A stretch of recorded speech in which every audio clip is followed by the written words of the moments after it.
A greeting from Jude. Jude, a servant of Jesus Christ and a brother of James, to those who are called, loved by God the Father, and kept in Jesus Christ, mercy, peace, and love be multiplied to you. God's judgment on the ungodly, beloved. Although I made every effort to write to you about the salvation we share, I felt it necessary to write and urge you to contend earnestly for the faith entrusted once for all to the saints. For certain men have crept in among you unnoticed, ungodly ones who were designated long ago for condemnation. They turn the grace of our God into a license for immorality, and they deny our only Master and Lord Jesus Christ. Although you are fully aware of this, I want to remind you that after Jesus had delivered his people out of the land of Egypt, he destroyed those who did not believe, and the angels who did not stay within their own domain, but abandoned their proper dwelling. These he has kept in eternal chains under darkness, bound for judgment on that great day. In like manner Sodom and Gomorrah and the cities around them, who indulged in sexual immorality and pursued strange flesh, are on display as an example of those who sustain the punishment of eternal fire. Yet in the same way these dreamers defile their bodies, reject authority, and slander glorious beings. But even the archangel Michael, when he disputed with the devil over the body of Moses, did not presume to bring a slanderous charge against him, but said, "The Lord rebuke you." These men, however, slander what they do not understand, and like irrational animals they will be destroyed by the things they do instinctively. Woe to them! They have traveled the path of Cain, they have rushed for profit into the error of Balaam, they have perished in Korah's rebellion. These men are hidden reefs in your love feast, shamelessly feasting with you, but shepherding only themselves. They are clouds without water, carried along by the wind, fruitless trees in autumn, twice dead after being uprooted. They are wild waves of the sea, foaming up their own shame, wandering stars, for whom blackest darkness has been reserved forever. Enoch, the seventh from Adam, also prophesied about them. Behold, the Lord is coming with myriads of his holy ones, to execute judgment on everyone, and to convict all the ungodly of every ungodly act of wickedness, and every harsh word spoken against him by ungodly sinners. These men are discontented grumblers, following after their own lusts. Their mouths spew arrogance, they flatter others for their own advantage. I call to persevere, but you, beloved, remember what was foretold by the apostles of our Lord Jesus Christ, when they said to you, "In the last times there will be scoffers who will follow after their own ungodly desires. These are the ones who cause divisions, who are worldly and devoid of the Spirit.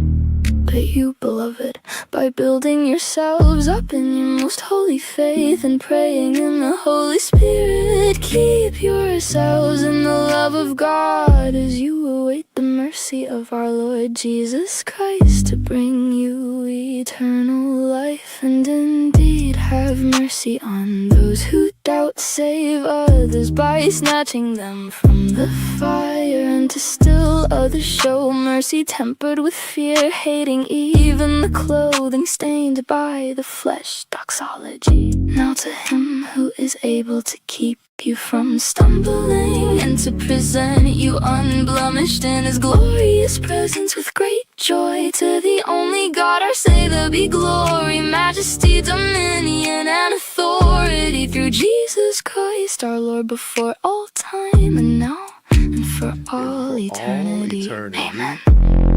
Amen. Amen.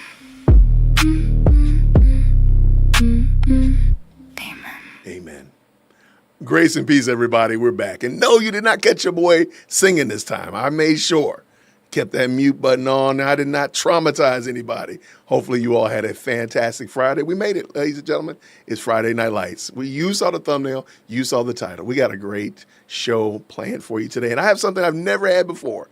Besides the fact I don't think I've ever worn my 1974 polo. I got a guest in the studio. He doesn't want to be on the camera, but I actually have a guest in my studio. That's crazy. So I gotta be on my best behavior tonight. So I'm gonna try my very best. I'm going to do my best. Present Not Perfect is going to make sure I stay straight and narrow. So shout out to everybody in the best live chat on the internet. Thank y'all so much for tapping in. Good to see you, Giselle. How are you, love? And there we go. Tina's in the building. How are you, love?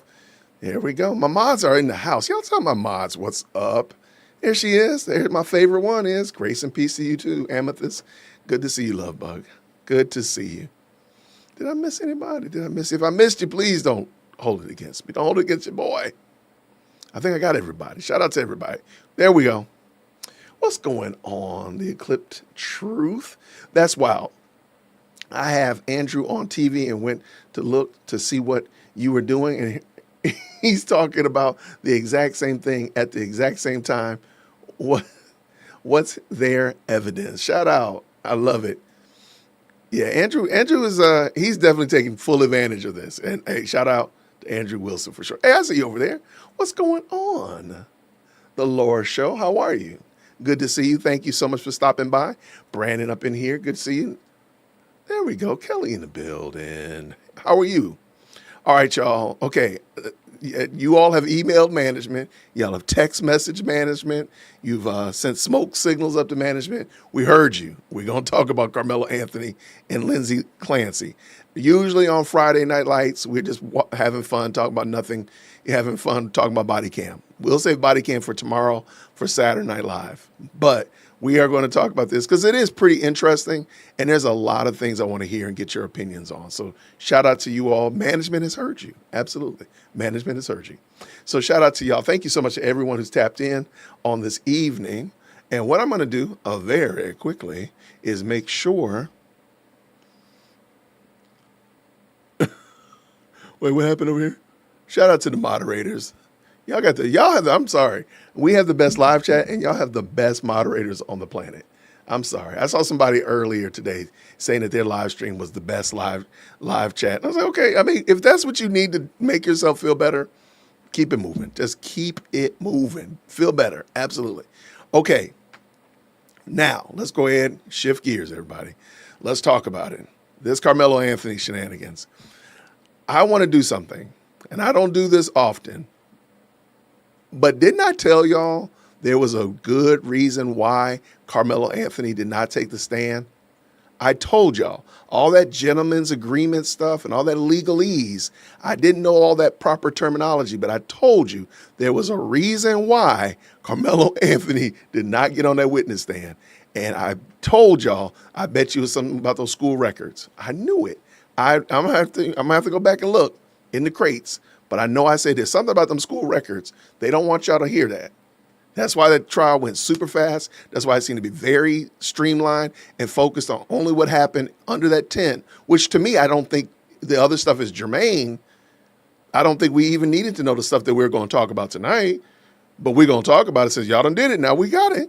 But I don't think we needed that in order to say that this man did the wrong thing by stabbing Austin Metcalf and killing him. That was it.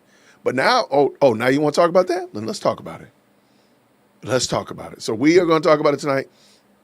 This is a sad state of affairs, in my opinion, because we are watching grown adults argue, fight, clamor, scrape for somebody who is guilty, not for somebody who's innocent, not for somebody who has a specter, possibly, maybe could be innocent. The dude stabbed him. And we're going to talk about Clancy too. The woman killed her children. There's no other way around that. So if you don't mind, we're about to jump into this because we got a lot of clips. We got a lot of segments to talk about. So let's go ahead with no further ado. What did you say? What did Lauren say? And she said, what? She said, OMG, the smoke signals. Hello, yes, sir.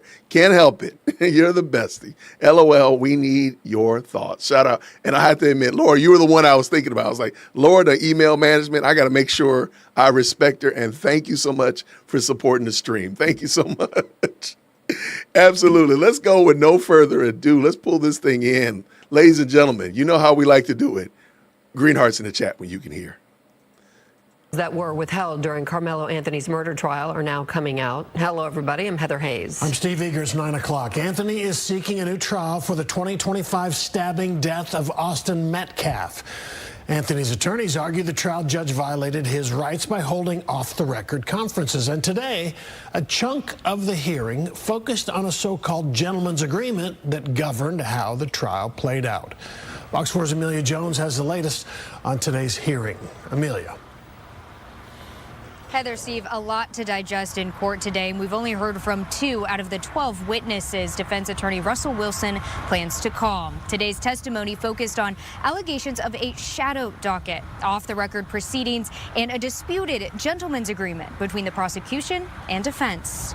Evidence the jury never heard during Carmelo Anthony's murder trial was revealed in court Thursday as his new defense team argues for a new trial. The 19-year-old was convicted of murder in June and sentenced to 35 years in prison for fatally stabbing Austin Metcalf at a Frisco ISD track meet in April 2025. His new defense team is arguing the way the trial was conducted violated Anthony's constitutional rights, and they're asking for a new trial. Russell Wilson, Anthony's new defense attorney, argued Anthony was not present during pretrial hearings, which is his right.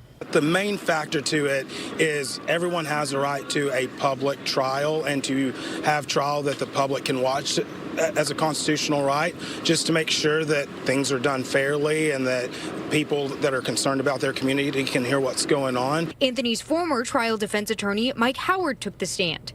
Much of Thursday's testimony centered on a gentleman's agreement between the prosecution and defense to keep damaging character evidence about both Anthony and his victim out of the courtroom. Part of the evidence shared in court Thursday suggested aggressive and racist behavior from Austin Metcalf, with Anthony's attorney saying they could have brought up school records if it weren't for the agreement. It also revealed additional damaging information about Anthony, including a reported obsession with knives and a girlfriend who previously reported stalking behavior. Again, this evidence was not heard by the jury, as the prosecution and defense argued to, quote, not open the door and keep the trial limited to the evidence, quote, under the tent, meaning the day of the track meet.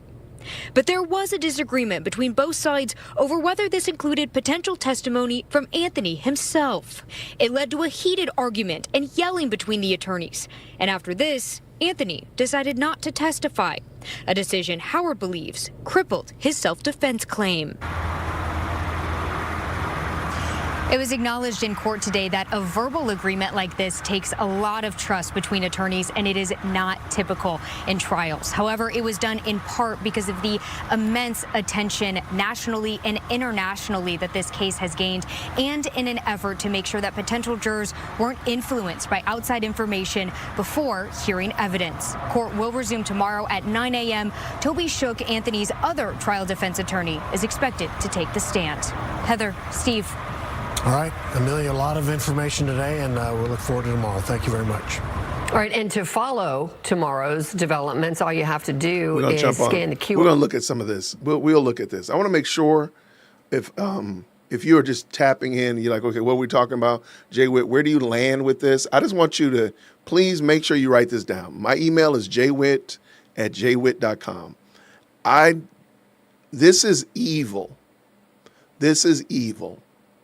There you go. I'm going to say it because somebody else is not going to say it. My name is Jason, and I'm going to say it. It is evil to keep pretending like Carmelo Anthony did not kill that young man. The idea, the notion to keep pretending and making up these false fan fictions to make yourself feel better, to drag this out even more, for what? He's going to go to jail now for 100,000 years. And I'm going to show you something. And the Bible actually does not support your thought process. So I know you're upset. I know you're mad. I know you're mad. Scratch your butt and get glad. But you're going to still be wrong. Watch this. Proverbs 12:10.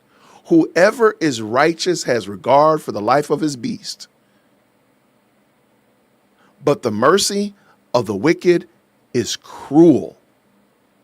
These people think they're being merciful by giving Carmelo Anthony 9, 10, 27 and a half bites at the apple. But guess what? They're being cruel and they're dragging this out. Carmelo Anthony is where he needs to be. Where he is today is where he'll need to be in the same date, 2050. That's where he needs to be. He's going to be where he needs to be. He needs to be in jail. He killed that young man in cold, calculated, cold-blooded. That's it. I know you don't like it. And I got friends who I had to stop messing with them. I had to stop rocking with y'all because you don't even make sense anymore. In the year of our Lord 2027, you sound crazy. So again, I'm going to say that because I want email management. Please email management that you don't like what I said, and I'm going to tell you what I'm going to say right then. I don't care. That young man needs to be in jail. His mama and daddy let him down. Prove me wrong, jwitt@jwitt.com. So this is just cruel. This is cruel to do this to the Metcalf family. This is cruel to do this to the Collin County community. This is cruel to do to black people who don't believe in killing white folk. You know what? I'm against, y'all know, y'all have heard your boy. I've told y'all, I support the criminal justice system by keeping my highly melanated hind parts out of the criminal justice system. That's how I support the criminal justice system. I don't support persons who do crimes and get put in the criminal justice system. Good on you, homie. God bless you. God keep you. I ain't messing with you.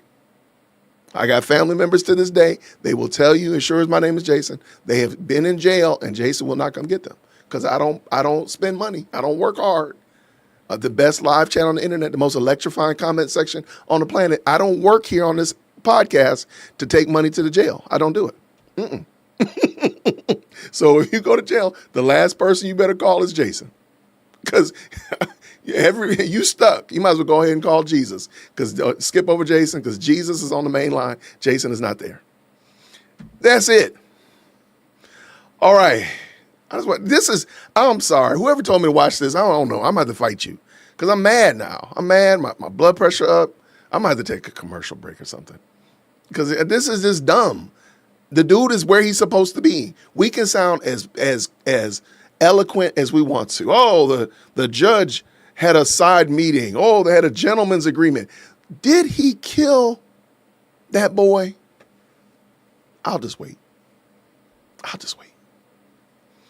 All right, let's go. A few hours from now, Carmelo Anthony's attorneys will be back in court fighting for a new trial. Anthony was convicted of murdering Austin Metcalf at a Frisco track meet last year. Our Janelle Fort is live for us at the Collin County Courthouse, where a new judge is taking over the appeal. Janelle? Well, Dee and Matt, there is no doubt that yesterday was a win for Carmelo Anthony's new legal team, but today comes the much harder part.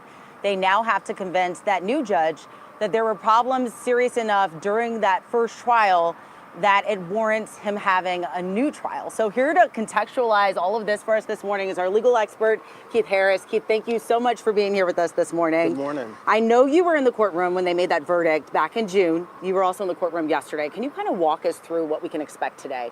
So today, my understanding is that there will be witnesses to testify as to why there should be a motion for a new trial or why the motion for a new trial should be granted. There were talk in the motion for a new trial about things that were denied or things that didn't happen. And I think that today there will be witnesses that testify just to give more context and a better record of that so that the judge can consider if those matters warrant a new trial. So that's my understanding of what will be expected today is just hearing from witnesses. And I think the big question for a lot of folks at home is what is the likelihood of this actually happening, of him actually getting a new trial? In your professional opinion, what would you say? You know, I don't know. I think that a lot. That's called hedging your bets. This young man did not get up at 4 o'clock in the morning, shave his head to put on that nice suit and tie to come up here and talk about, I don't know. He knows good and well there is no chance in Hades that Carmelo Anthony's going to get a new trial and definitely not get to walk. He might, if he gets a new trial, he gonna get 100,000 years, because they're gonna probably throw the whole book at him and then some. And that, I mean, that's just the reality of the matter.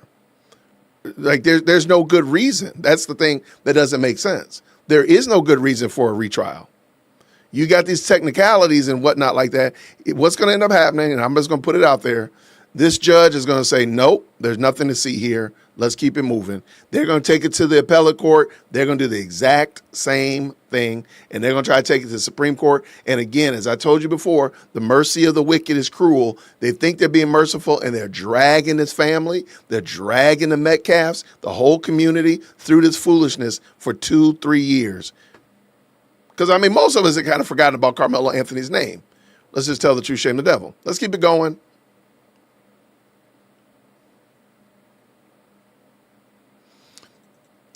This has nothing to do with a new trial. This is about procedure and sentence. Okay, I'm not certain what you mean. Oh, I know that. I know that. That I know. Every murder trial does, in fact, conviction does go through appeal. Totally understand that. Absolutely. The problem is, it's not going to change anything. So what is the purpose of that? Okay, let's go. A lot is still left to be heard and the record to be made known better with the testimony of these witnesses. So, I mean, overall, if we look at historically on motions for new trials, they're not granted a lot. So, I mean, it's a high hurdle for the defense and a high hurdle that they're going to have to make. But we'll see. I mean, with the testimony of these witnesses today, if that gives more context to things for a judge to make a determination. A lot of people were surprised with what happened yesterday. Were you surprised? I wasn't. And the reason why I wasn't is because I think even the judge said that although he felt that Judge Roach would be impartial if matters came before him, that the law required him to recuse him. And I think when you look at recusal, the reason for that is so that the public, if there's any kind of doubt that the public would have as to whether or not the appearance of impartiality based off of whether it's the interview or based off of conduct, then law requires that the judge recuse the sitting judge. And I think that that's what happened yesterday. Thank you so much for providing that perspective for us. Keith, we'll be in the courtroom today as well as our reporters, and we'll keep you updated as new developments come in. I'll send it back to you in the studio. All right. Thank you so much, Chanel. This has been a story that has been making national headlines for months. I think something else that's kind of missing is Judge Roach was already he's on a retirement track. He only had a few more months. This was his last trial. So even with the recusal, I'm wondering, and I could be wrong, I'm wondering how much of the recusal is really just, let's use the word recusal and not say that you're retired. So that way we can get the quote unquote win for Carmelo Anthony so they can feel like they're getting a W. You're going to retire because he's not going to do anything else. And we can keep this game moving and we can go ahead and say, there's nothing here, nothing to see here. We're not going to appeal it. And then they can go and take it to the appellate court. I'm wondering how much of that happened. Because, I mean, Roach said that was his last case. He only had like six months. And so I think it was the end of the year. So why would he want to take this case back on?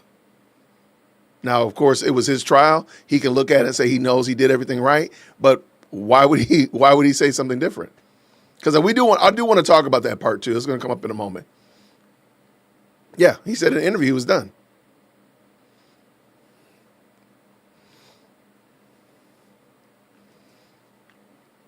Okay, so let me bring this in. Shout out. Now, all these videos that we're going to be looking at, of course, are linked down in the description. Worked hard at making sure I did that, so shout out to that. We're going to go over here and talk to our nephew up there in Brooklyn. We're looking at Nate the lawyer. Shout out to Nate the lawyer. Please make sure that you all go over there and check out his channel. He's doing some great work. So we want to talk a little bit more about the recusal of Judge Roach. There's some things and some nuances that we might not have known, so I want to make sure we get those. So let's go. At the center of that high school track meet stabbing trial has been removed as the convicted teen is appealing his conviction. The judge who presided over the Carmelo Anthony case in Collin County was recused today. We begin with breaking news in McKinney as Carmelo Anthony works to appeal his conviction and seeks a new trial. Within the past hour, the judge who presided over the murder trial has been removed from the case. All right, so let's talk about the Carmelo Anthony trial, what's going on, and why this judge was removed from the case.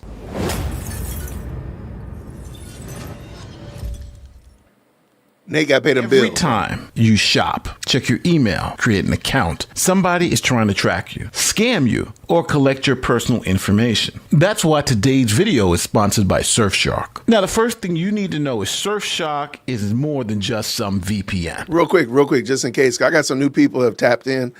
When I'm using a content creator's video and they've worked hard to get an endorsement deal like this, it's the only right thing to do is to let the video play. So shout out to Nate. He's got an endorsement. I don't want to take from that. So no, I'm not going to skip over it. I'm not going to mute it. Definitely check out, maybe you need to check out Surfshark. I don't know. Let's go. This is an email scam checker that helps you identify suspicious emails and phishing attempts. It's an ad blocker that blocks ads and trackers, webcam protection that stops unauthorized apps from accessing your cameras, and alternative ID that lets you mask your real name and contact information on websites you don't trust. Oh yeah, and just in case you're wondering, one subscription works on an unlimited number of devices, and you get the 24/7 customer support. Oh yeah, and just for you guys who are interested in the VPN, they got servers in over 100 countries, the widest country coverage offered by any VPN. All right, so now you know what it is. How do you get it? Well, go to surfshark.com/Nate the Lawyer and use my code Nate the Lawyer at checkout, and that will get you 4 extra months of Surfshark. Also, this is a 30-day money-back guarantee, so you can try it risk-free. Again, links in the description, pin comment, use promo code Nate the Lawyer to get those 4 free extra months. Now, let's get back to the video. All right, just a quick recap. Carmelo Anthony is the black teen who was 17 years old, brought a knife to a track meet, went under someone else's tent. When he was asked to leave, words were exchanged, and he pulled out a knife and stabbed Austin Metcalf, killing him at the scene. Carmelo Anthony went to trial, and he claimed that he was acting in self-defense. The jury rejected that, and he was convicted of murder. Tonight, emotions boiling over outside the courthouse. Protesters in each other's faces, some openly weeping. Yeah, I'm going to say something that's going to make people mad. The fact that people are out here crashing out over Carmelo Anthony and he actually killed somebody, but y'all are not crashing out over your own children and are not reading on grade level, please miss me with all of the performative foolishness. Please miss me with it. Please. These people out here weeping and wailing, gnashing their teeth over Carmelo Anthony, and they don't know that their daughter has an OF account. Please stop it. Stop it. The performative pearl clutching is not cool. Stop theater kidding it. Stop it. Okay, let's go. And for others, relief that justice was served. You think this is justice for Austin? I believe so. As a Texas jury finds 19-year-old Carmelo Anthony guilty of murder for stabbing 17-year-old Austin Metcalf at a high school track meet last year. So for that conviction, Carmelo Anthony got 35 years in prison, and that part of the legal process was over, the trial and sentencing. So now after sentencing, Carmelo Anthony's attorneys filed a motion for a new trial. Now that motion had to go in front of Judge John Roach. Now the reason why this happens is because Texas law wants to give the trial court one final opportunity to correct any serious legal errors before the appeals court reviews it. Now this allows the trial judge to critically look at what happened at the trial, and if he feels something is wrong, he could order a new trial at that time. Now, if the trial judge denies that motion for a new trial, then it goes to the appellate court. So now, this is where things get interesting. See, Judge Roach did a TV interview right after he sentenced Carmelo Anthony. Now, the Carmelo Anthony team is pointing to this interview, claiming that Judge Roach was biased against Carmelo Anthony. Their argument is simple. This judge, Judge Roach, has to rule on a motion whether Carmelo Anthony deserves a new trial because there were errors in the original trial. But, and there's a big but here, during this interview, the judge has already made up his mind on whether the trial was run perfectly or whether there were errors in the trial. And essentially, because for the life of me, I do not understand this. Why would the judge say, yeah, you know, I messed that up. I bungled that up. The jury got that wrong. Why would the judge say that? Now, maybe the judge doesn't need to say that everything is perfect. Maybe he shouldn't have did the interview. I could probably land there. But why would he say that he didn't do it right? Why would he say that it wasn't perfect? What is he supposed to say? Hey, I sat on one of the most polarizing trials of this year, maybe this century, this decade, definitely. And you know what? I might have messed something up. Is that what he's supposed to say? I don't get it. Like, what was he supposed to say? And again, maybe we can come back and say, well, he shouldn't have done the interview. I will accept that. He should not have done the interview, but let's just say the interview wasn't the problem. What was he supposed to say again? What's he supposed to, I don't understand what he's supposed to say. Okay, let's go. This judge has already made up his mind. He should be removed for somebody who's more impartial. Here are some examples. They claim the trial judge has already determined the trial was perfect because when asked, did the jury get it right? This was his answer. Did the jury get it right? Yeah, they did. You know why? Because they were picked based upon the law. They listened to the facts that happened here in this very courtroom, and they got a verdict. And so that's the process. And whatever they say, they get it right. Well, Carmelo Anthony says this shows clear prejudice to their upcoming motion because he's already determined the jury got it right. And the motion is clear. It says a judge who has publicly proclaimed the verdict correct cannot be expected to impartially seeking to set aside that verdict. Carmelo Anthony's attorneys also say in that interview. Okay, so given the fact that this happens all the time, convictions are brought back to their judge all the time. And you heard the gentleman earlier say that this is a very high hurdle and that it doesn't happen often that they get overturned. So are those judges wrong too? What did they do? Again, maybe it's the interview part. But why would you think that you were wrong? Like, I don't get, if you know that you did everything right, you dotted all your I's, you crossed all your T's, why would you think that you did something wrong? That's the only part that doesn't make sense to me. Okay. He's already declared that everything he did when it comes to jury selection was appropriate. And since that's the case, any motions that the defense attorneys bring are essentially moot because the judge has already made his determination that everything he did during that time. There's going to be a lot of scrutiny over voir dire. And you denied the defense and the dismissing of 3 jurors who at least identified as African American on their bioforms. What did you make of that moment? Well, that's not exactly how it works. The defense didn't dismiss them. I'm sorry, the defense raised an objection. They raised an objection, yeah. They have raised an objection. Like I told you before, as long as I follow the law, I sleep well at night. And I'm telling you, I follow the law in that case. So Carmelo Anthony's team is saying, look, we're asking him to review that because we think it's wrong. And he's already telling people he's done everything right. He is not impartial to go over our motion for a new trial. Now, this judge... Okay, but wait, hold on. So he believes that everything he did was right. If somebody brings something to him, are we to say that if you brought evidence to him that shows, no, you were wrong here, here's this fact, you violated this statute or this law, whatever like that, are we to believe that he would not look at that and say, you're right? But even in that, even if he were wrong in one little fine detail, or even a medium-sized detail, or a large detail, for crying out loud, does that change the fact that Carmelo Anthony was found guilty? How does that overturn it, though? That's the part. Somebody said this is a waste of time and a waste of money, and I agree with you wholeheartedly. Like, what are we doing here?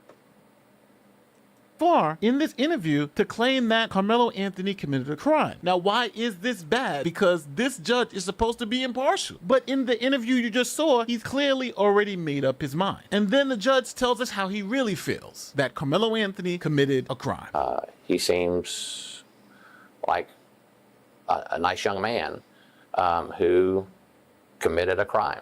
And he understands today, more than any day before today, the consequences of committing a crime like he did. But you do realize that the jury did find him guilty at this point. So I don't even know, again, and maybe I'm just missing it. Maybe I'm slow. But I don't get, like, what did he do wrong? He had been found guilty of committing the crime. He was sentenced for committing the crime. He is not at home. He is in the Gray Bar Hotel because he committed a crime. So what did Judge Roach say that was not correct? Was he like, he's out at the house? He's over at Harold's Chicken and Waffles? What was he supposed to say? Like, he was found guilty. And maybe that's it. Maybe the judge shouldn't have done this interview. That's all I can conclude. Because I don't think he's saying things that are primarily wrong, in my opinion, based upon my information and belief. And I just hit the button and messed it up. The defense attorney's beef seems to be pretty clear. This judge has already declared the trial ran perfectly, the jury got it right, and that my client is a criminal. Judge Roach was asked, did Carmelo Anthony receive a fair trial? Now, he is supposed to say he can't answer that question yet because the proceedings are still going on. And if he says, yeah, he received a fair trial, then you can't rule on any motion where Carmelo Anthony says, I don't believe I had a fair trial, right? Because it makes the judge seem like he's already made the determination. But this judge in this interview says, yeah, I believe he's got a fair trial, essentially making it seem like he is not an impartial judge. I hope that the Metcalfs think that their son got a fair trial in this courtroom, as do I hope that the Anthony family thinks their son got a fair trial in this courtroom. I certainly think he did.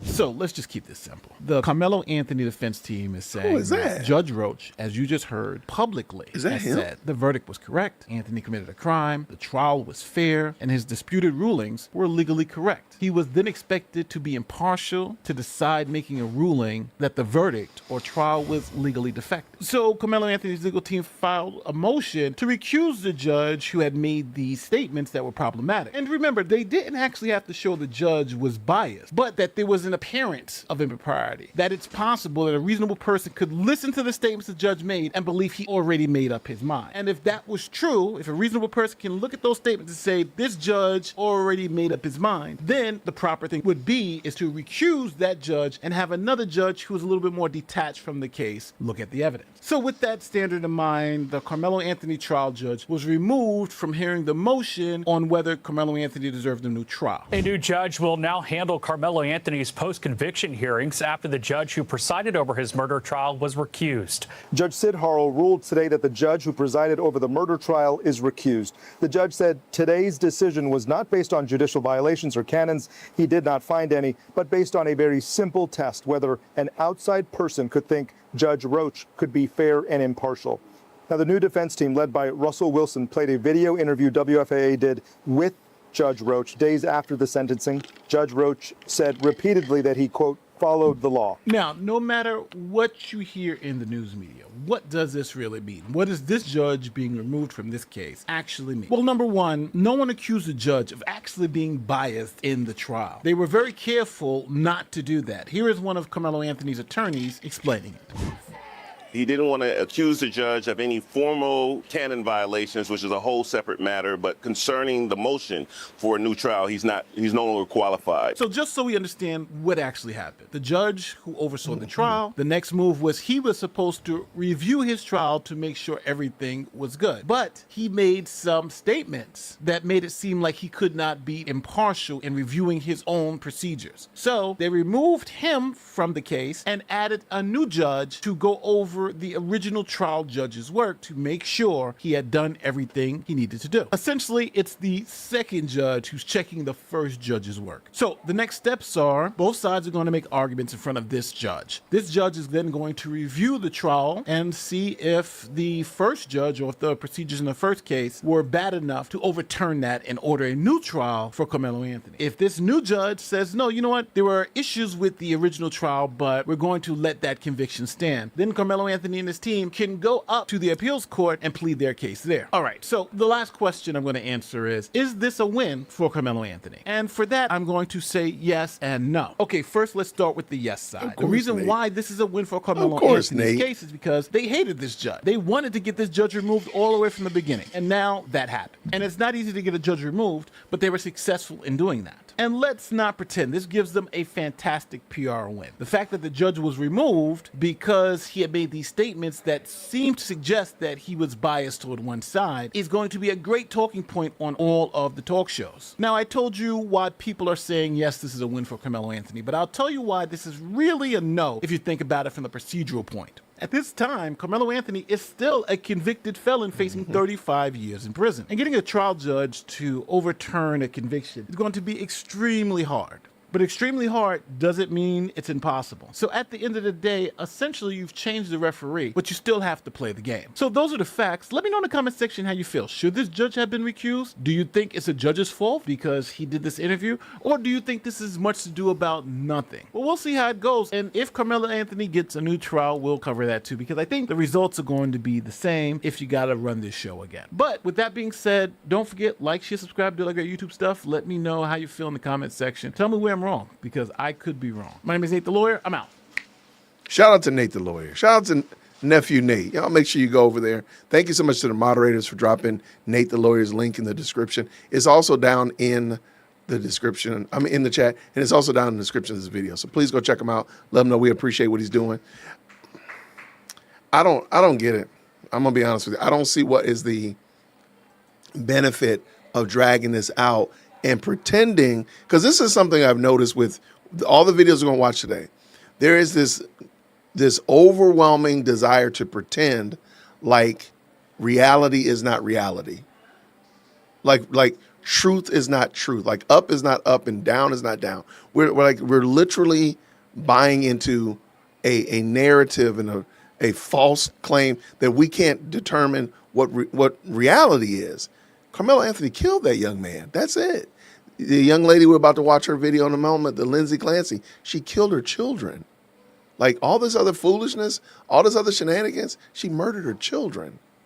Like, let's stop. What are we doing? Like, what are we doing? Like, what are we doing? And then I think, a perfect example would be like the WNBA. What are you doing? What are you doing? And somehow or another, somebody's going to have to just stand up and say that the emperor has no clothes. Somebody's going to have to say it. It don't need to be a child to say it and everybody else being embarrassed. It can be an adult that just says, the emperor has no clothes.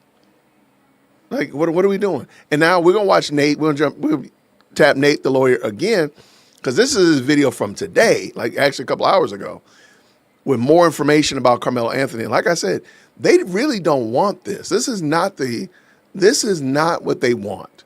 Now that we can see the text messages, and see, the bad thing is possible jurors, if this were to get appealed to another trial, possible jurors are reading these text messages. Possible jurors are hearing about his school record. Possible jurors are hearing about him stalking a young lady and talking about inserting a weapon into somebody and licking the blood off. What the heck? I'm a whole grown man. I ain't even said some of that kind of dumb stuff. What's wrong with you? That dude, he gonna be up under the jail. They're gonna be like, dude, we had you on the second floor of the Gray Bar Hotel. We got to put you in the sub-basement. What's wrong with you? And y'all sitting out here caping and acting ridiculous like you are doing something right. And again, the mercy of the wicked is cruel. So let's bring this back in. Shout out to Nate the Lawyer, my nephew. All right, let's go. I don't know why he's looking like Jimmy John Thug. Shout out to Nate the Lawyer. He's a thug today. He's a thug. All right, y'all know what we like to do. Green hearts in the chat where you can hear. The Carmelo Anthony text messages are insane.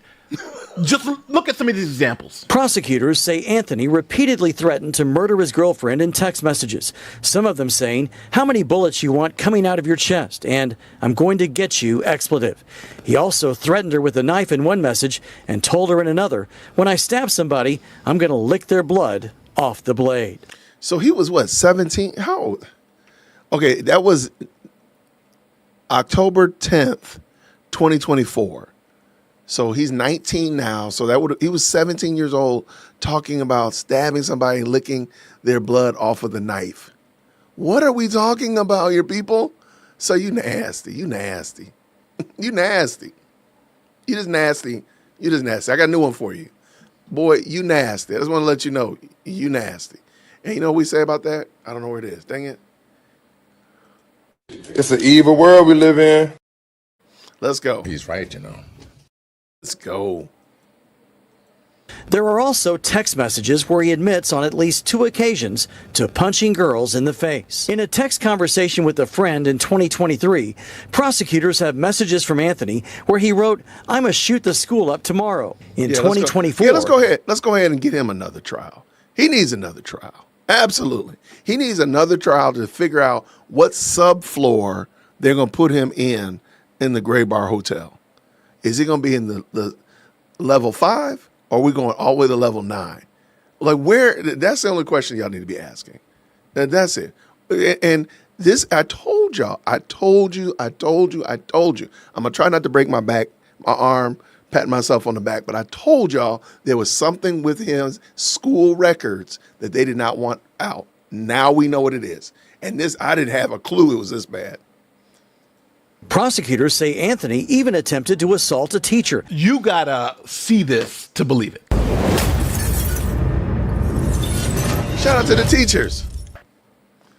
All right, people. Today we are back talking about the Carmelo Anthony case, and it has some crazy, and I mean insane developments you will not want to miss. All right, for those of you who don't know, Carmelo Anthony is a 17-year-old who went to a track meet in Texas, pulled out a knife, and stabbed another kid after he was asked to leave that kid's tent.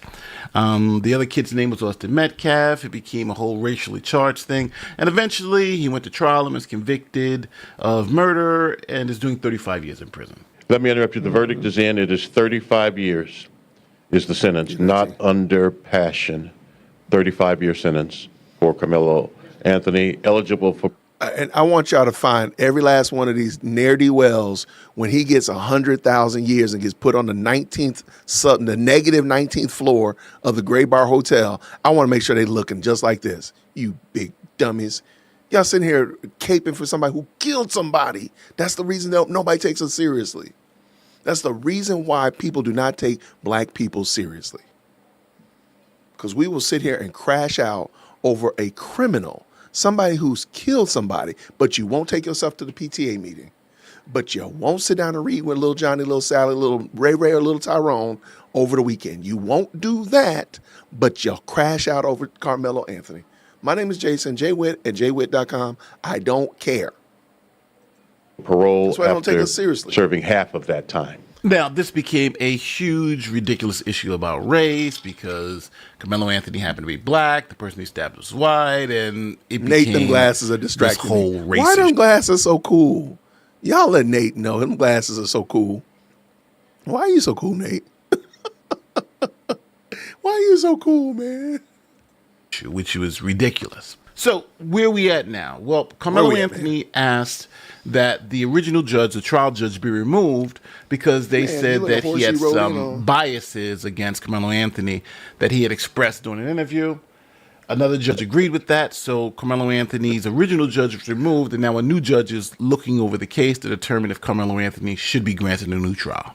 Where the judge at the center of that high school track meet stabbing trial has been removed as the convicted teen is appealing his conviction. Okay, so now this is where things get interesting. See, Carmelo Anthony's attorneys and the prosecution had what's known as a gentleman's agreement. And the agreement was simple.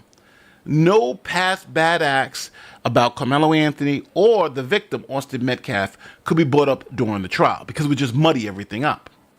But that limitation works both ways. Where now you couldn't put, let's say, Carmelo Anthony up as this good kid if he's been doing all of this other crazy negative stuff in the past. And that was the same for the prosecution. If you knew Austin Metcalf had all these issues in the past, you couldn't make him out to be some saint. You just had to kind of just leave it alone. Now, Texas Rules of Evidence already deals with this issue. Here is Rule 404 from the state of Texas. We're going to look at Rule A3, exceptions for the victim. In a criminal case, subject to the limitations of Rule 412, a defendant may offer evidence of the victim's pertinent trait. If you wanted to show that the victim was someone who provoked people all the time, then that would be a pertinent trait that the defendant can show to say, hey, look, I was defending myself because this guy has this reputation. But in reverse, the prosecutors can offer evidence to rebut it about the defendant. So it's a double-edged sword. The defendant opens the door, but the prosecutor can say, well, hold on, you got your own issues. And let's go to B. In a homicide case, the prosecutor may offer evidence of the victim's trait of peacefulness to rebut evidence of the victim that the victim was the first aggressor. All right, so how does this work practically? Well, it's really all up to the defense. If the defense wants to bring up the fact that the victim was aggressive, they're opening the door that the prosecutor can bring up the fact that the defendant was an aggressor. That's essentially how it works. And they can bring up their past acts to prove that. Now everybody knows. They should have left it good alone. They should have said, you know what, he's going to be in here for 17 years. Let's try to make this the easiest 17 possible. But now y'all done put it back in here. That joint, that rascal going to be in there for 100 years. He out here talking about wanting to fight people. And now his school records going to come up into the chat. Yeah, y'all going to be out of control. You're going to be on the outside looking in a hot minute. Well, actually, he's going to be the inside looking out because he's going to be in the Great Bar Hotel. No, this is not good. That's what y'all get, y'all little greedy rascals. If you have a defendant who has a lot of bad past acts, and you've got a victim with a whole bunch of bad past acts, generally they'll say, well, nobody brings up anything. And that's what happened in this case. Now, this is Carmelo Anthony's new legal team, and they are challenging this gentleman's agreement. They're saying that their client was unable to testify because if he did, the prosecutor said that they would use his past bad acts against him when he testified. That's what the gentleman's agreement they're saying was. that essentially violated the agreement because the prosecutor said they weren't able to do that. They shouldn't do that. Able to do it. And now they want a new trial. But that's one reason out of many they want. But see, you agreed. His lawyer agreed to a gentleman's agreement, which maybe that's not the right thing. Maybe they shouldn't do that. Okay, fine. But he agreed to it. And that doesn't mean that you automatically get another trial, a redo. That's just crazy work. The mercy of the wicked is cruel. The new trial. So they went to court, and while they were in court, we get to learn about this past bad acts that both sides were trying to hide. The prosecution didn't want the public to see Austin Metcalf's prior bad acts, the stuff that he was doing. And the defense didn't want the public to see Carmelo Anthony's little bad acts, the stuff that he had done. So because Carmelo Anthony's team is asking for a new trial, these things had to become public. So they did. Now, we're going to watch a news report who are going to go over both the bad acts of Austin Metcalf and the bad acts of Carmelo Anthony and the things that they've done in the past. And I'm going to say, it is pretty insane. It's like Carmelo Anthony stuff is insane. Austin Metcalf stuff is pretty bad too. But Carmelo Anthony stuff is like next level stuff. Now, before we get into the video, here's a quick message from this video sponsor, ZocDoc. Okay, raise your hand if you've been putting off doctor's appointments, dental cleanings, annual checkups, eye exam. Yeah, my hand's raised too. When something feels off, I'll Google it. Then I'll tell myself it's probably fine. That's why I present to you ZocDoc. ZocDoc is a free app and website that helps you find and book high-quality in-network doctors so you can find someone you love. We're talking about more than 150,000 providers across all 50 states. Whether you're looking for dermatology, dentistry, primary care, eye care, or one of the 200-plus specialties, you can search by specialty or symptom and build a care team that's right for you. Want to see your doctor in person? Great. Prefer a video visit? You can do that too. You can read thousands of verified patient reviews, see real-time availability, and book instantly. No phone tag, no waiting around. Appointments through ZocDoc happen fast, typically within 24 to 72 hours, and you can even score same-day appointments. Now, I use ZocDoc, and so should you. Stop putting off those doctor's appointments and go to ZocDoc.com/Nate the Lawyer to find and instantly book a doctor that you would love today. That's ZocDoc.com/Nate the Lawyer. Link is in the description and the pinned comment. Thank you to ZocDoc for sponsoring this message. All right, so here we're going to start with Austin Metcalf's background report. Now remember, this wasn't allowed in because the defense attorney was like, we don't want our guys' bad stuff to come in, so we're not going to talk about your guys' bad stuff. So let's start with the victim. These are the bad and troubling things that were in Austin Metcalf's past that wasn't presented to the jury. About Austin Metcalf's background report that was never presented to the jury. CBS News Texas has also learned new details about Austin Metcalf's background. Metcalf and his brother Hunter were once caught spray painting graffiti, including KKK Kill All Blacks and Heil Hitler, along with the N-word, and were sentenced to 12 months of juvenile probation. Records reveal they reportedly told authorities, "We did some dumb stuff. We did some vandalism." There are several documented. You know the race baiters are gonna love that. They're gonna love it. KKK, Heil Hitler. We did some stuff. They're gonna play. Oh, he was a racist. He was a racist. But I still want to make it very clear because he did. This is the reason why this stuff isn't usually let in the court, because people have the tendency to say, "Oh, he did that bad thing back then. That means he did this bad thing now." That's not the case. So again, and let's not forget too, this is years ago when this guy was 17. So we're talking about when he was 13, 14 years old, when these things were done. Same thing with Carmelo Anthony. Instances of Austin using racial slurs in school. And I mean, I'm sorry, I'm not going to lose any sleep because please keep in mind, you don't have evidence of him actually putting somebody's head to bed. Is there somebody who's in a grave because of Austin or Hunter Metcalf? Let me know. Email management, let me know, because that's what matters. Now, if you can say, oh, we got a propensity. But also, let's keep in mind, the video evidence doesn't support that there was any confrontation between those two. So that whole fight under the tent narrative, we already know that went out the window. All right, let's get done, Jason. Let's go. In 2023, Austin was accused of bullying a black student in class. In 2018, while still in elementary school, Austin and his brother were accused of bullying and assaulting a female, which led to his arrest. He was arrested in elementary school. Woo. This background for Austin Metcalf is not helpful. It's not helpful at all. During an argument in 2024 with another female student, Austin allegedly knocked her to the ground and punched her in the stomach. He was also kicked out of a football game and texted someone later, "I was about to beat the expletive out of those kids." At a previous track meet, when another student alerted Austin that someone not on their team, quote, "behind our bench was talking wild," Austin reportedly replied, "Kill that MF." During the 2023-2024 school year, he received in-school suspension twice. School disciplinary records from April 2022 to May 2024 reveal that Austin reportedly called a teacher the B word and used profanity. He told a school official that he couldn't control it and wasn't aware that it was coming out of his mouth. So I'm going to say it. All right, so we got a kid, racial slurs, beating up girls, doing all this crazy stuff, right? This guy's a teen. This is a wild boy.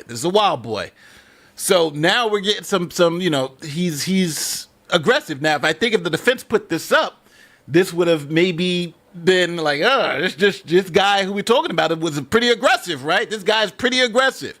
And so what do y'all think? Like, for real, what would you have changed your position had you known these things about Austin Metcalf during the trial? When we watched the trial, would you have changed any of your position? Well, we didn't actually watch the trial, I'm sorry. But would you have changed your position on him? Would that have softened your your thoughts of him? Yay or nay, up or down? I don't think any of that would have mattered to me. I'm gonna tell you right now, I don't lose any sleep over racial slurs. Not when we put it in songs.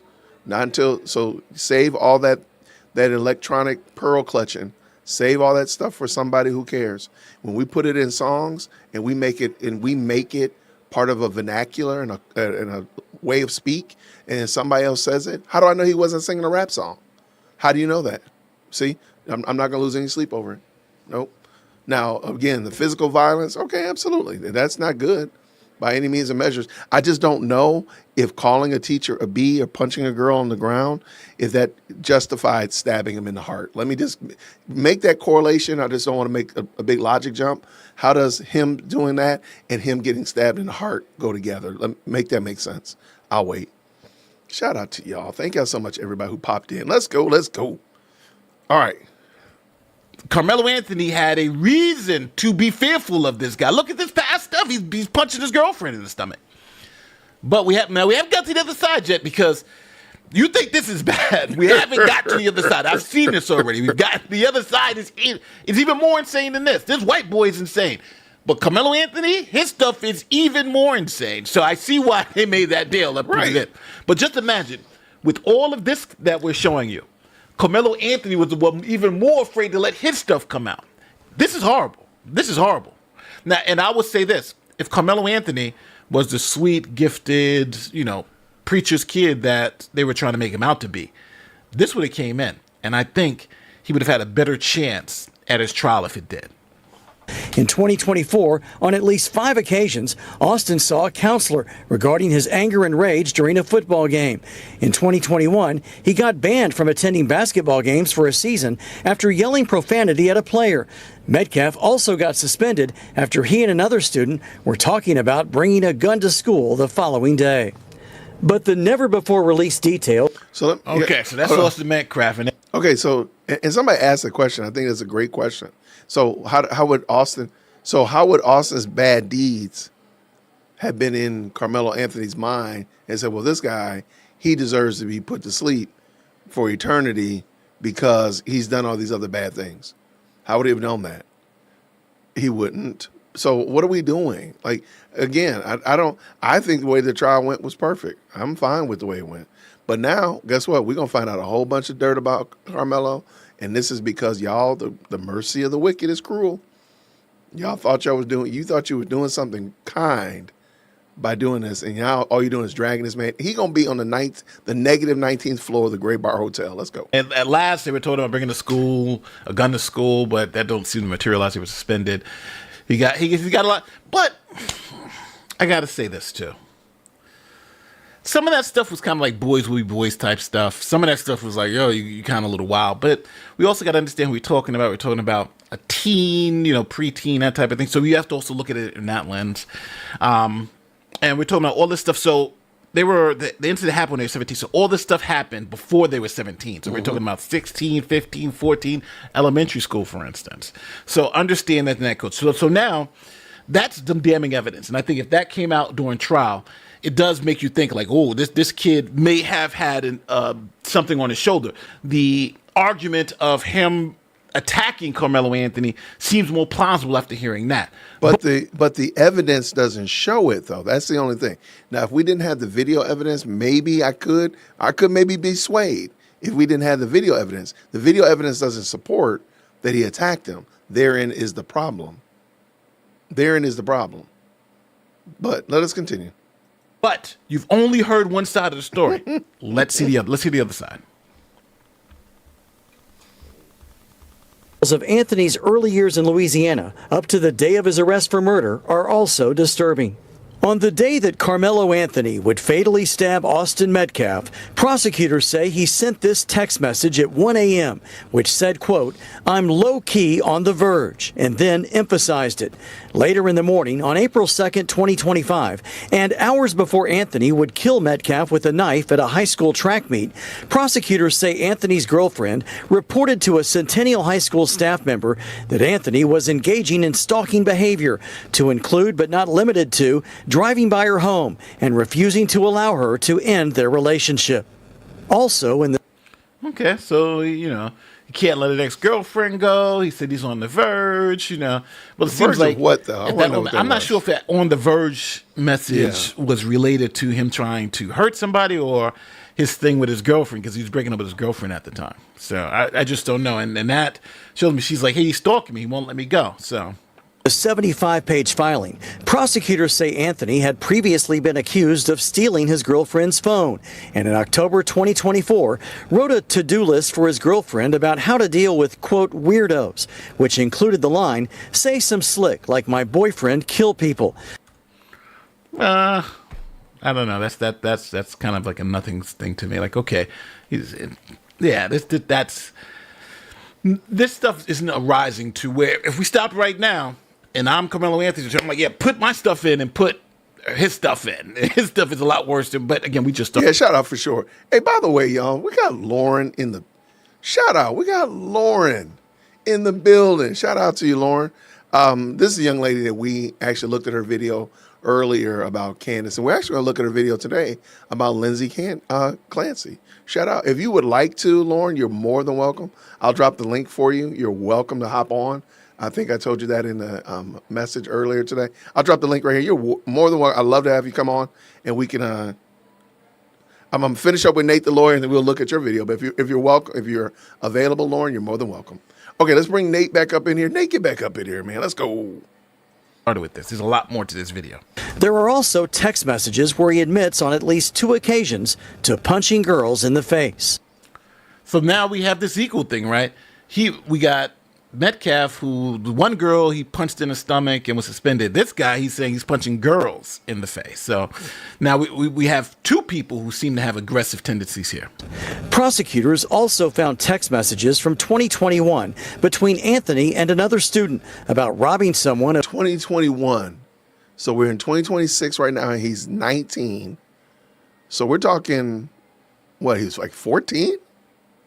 I know mathing is hard, but this dude is a kid. Okay. Of $300. There were also text messages. Robbing somebody for $300. That's not good. So now you got so the other kids when they're 13, 14, they're spray painting Heil Hitler and KKK stuff like that, hating black people. This guy is robbing people and punching girls in the face. So neither one of these young men are the pillars of the community as we were led to believe. It seems like from their text messages and background reports. Where Anthony talks about a fight and punching someone so hard he had to stop fighting. In 2023, prosecutors say Anthony told a friend he was going to vandalize someone's house in Austin, saying, quote, "I just feel like it. I got a grudge." In 2021, Anthony told a friend he had been suspended from school for 3 days for fighting, saying, quote, "They said next time I do some, I get recommended for expulsion." In a text conversation. So he's getting recommended for expulsion. He's doing a lot of fighting. These were two very aggressive kids who just came together at the wrong time. With a friend in 2023, prosecutors have messages from Anthony where he wrote, "I'm going to shoot the school up tomorrow." Wow. He's a low-key school shooter now. And if I'm not mistaken, there's pictures of him posing with weapons. So that's not only a threat, a typed out threat. There's actual evidence that he's with guns. So, I mean, this could be bad for real. But the other kid said he's going to bring a gun to school, but he doesn't even going to shoot the school up. So now that it was like this, Austin, right? It was like Hunter with weapons. Metcalf and Anthony was down here, and it was creeping. Now I think we're about here now. Now we're like, this is not looking good. I'm gonna shoot the school up tomorrow. That's not a good look. With my blick, but later sends messages saying I would never actually do that. So he'll never. In a 2024 text thread, prosecutors say Anthony admitted to carrying a firearm, telling a friend before a party that he would have the gun in my pocket. There are other message threads where Anthony also mentions. Here we go. They got him. Now remember, this is a teenager. Yeah. Teenager. He's holding a gun. He's taking guns to parties and stuff. This is an adult. We're not talking about an adult. We're talking about a teenager. We're talking about somebody who's less than 17 years of age. And these are the pictures he's taking. Yeah. Carrying a gun. After numerous suspensions for fighting while numerous suspensions for fighting. Again, and the reason why I keep stopping it and bringing you guys back to it, because remember, we're trying to figure out who was the aggressor, who was the initial aggressor or that type of thing, or what caused this. And it seems like both of these kids had chips on their shoulders, but Anthony, he seems like he's had his chips were a lot worse than Austin Metcalf's chips. His chips attending school in Louisiana. There were messages between Anthony and his girlfriend after he moved to Frisco. In one message thread, she suggests he should sit for a while, and he replied, "Yeah, and punch people, maybe run sometimes. I have to. It's like a priority for me. I like punching people." Yeah, I'm at the point now where if I'm the defense attorney, I'm like, yeah, we don't want any of this stuff in. We don't want none of that stuff in. Let's not say nothing about the Metcalf, and we don't want them to say anything because this stuff is starting to get really, really crazy. When I get mad, I see red. When I get mad, I black out. When I get mad, I can't control myself. You know what that sounds like? That sounds like murder to me, right? Yeah, it does. I get so mad, I black out. I can't control myself. Well, that's what he was convicted of, right? He got so mad, I can't control myself. I stabbed the kid. Yikes. This is like a confession. If I'm on the jury. So I see right now, Metcalf's original defense team was smart not letting this crap in. Prosecutors also produced messages. Shout out to Lauren. Lauren, if you're in the chat, here's the link. I dropped it in the chat. You're more than welcome to click the link and come on and join me. All right. Yeah, this is Anthony bad. admits to getting high and drinking alcohol and even talking about selling drugs to get guns. In 2024, Student of the Month to get guns. So we got some serious crime. We got drug trafficking. We got firearm trafficking. This beating up girls, armed robberies. Student of the year. This is crazy. He's Student of the Month, man. He's Student of the Month. And people were making. I thought Carmelo. They were talking about how great GPA is. He's honor roll. He's this. This guy's a walking felony right now. What are we doing? Prosecutors say Anthony even attempted to assault a teacher, saying, "I put my hands and face and everything." Also in 2024. tried to assault a teacher. Man, come on, man. Teacher lives matter, man. Assaulting other students isn't a problem. Matter of fact, he was doing it so much, they suspended him a whole bunch of times. Yeah. Or messages obtained by prosecutors suggest Anthony tried to bring a weapon into the State Fair of Texas. This guy, it was a menace. It doesn't seem like Anthony was going to stay out of prison too long. This guy was a menace. Wow. I thought Metcalf was bad. Right. But Anthony is like at another level here. Asking a friend if the State Fair got metal detectors. When he was told yes, his friend responded, "You got the poker?" "Yeah, I might have to toss it," replied Anthony. Prosecutors say Anthony admitted to stealing a watch and earbuds in separate burglaries in Collin County. We got to put a felony counter up here, right? Right. Felony robbery, felony count is crazy. It's guns in schools felony. Like, he got so many felonies out here, right? Now we got multiple burglary felonies. What the hell? Like, I thought Austin Metcalf was bad, but he's got a couple of issues too, right? But these felonies, he got multiple. He's admitting to multiple first-degree felonies in text messages. Just tap out. Wow. He's the statute of limitations. Well, he may have been too young to even be prosecuted for this, but these are multiple felonies, people. And also to bringing a weapon onto a Frisco school campus, saying this about his girlfriend. "She went in my bag to get my computer, and I said no, and she still went in it and grabbed it, and my gun and my knife and some other stuff fell out." He's bringing a gun and a knife to school. And this was on. Yeah. Yeah, he deserved it. I'm going to tell you guys this right now. Tell us, Nate. It was right. This kid got 35 years in prison. I thought told when you I where he saw need the to be. Austin Metcalf stuff after seeing that, I was like, oh, okay, yeah, maybe this guy's got to. where he But need now to after be. seeing this kid, he's a walking felony case. Austin Metcalf is no saint at all, by any means, right? He was doing his craziness too. But this, like I told you, this is at another level. There are numerous unreleased photos and videos of Anthony holding firearms and making threats, and authorities found a note. Look at this. Like, where's the parents Look at this. Where's his parents at? Where your mom and daddy at, Right. man? What Right. you doing? This kid's a thug. I don't know. I feel bad because you just don't know how much you're misled by the media. They misled us about Carmelo Anthony. Yeah. This kid, just from what we've heard, it sounds like he has credibly been accused of committing multiple high-level felonies with weapons, without weapons, robberies, burglaries, you name it, he's done it. And a murder. He just was checking off the what's next? Murder's on the list. This is pretty insane stuff. Note on Anthony's phone with a long list of disturbing racial tropes and slurs about blacks, whites, and Hispanics. So he hates white people. Student of the month, man. He's student of the month. The other guy says he hates black people. So you got somebody who hates white people, Mexicans, and He looks hate 'em like black all. people too. And the other kid saying I hate black people, and they Dude, meet. like Pokemon. And there's a bomb that blows up. We got to come together, people. This is insane. In one message thread, prosecutors say Anthony wrote, "I hate gay people." Anthony hates gays, Cook, man. whites, Mexicans. And that was on May 1st, 2021. So that means that was right after the pandemic. We're still in the middle of the pandemic some places.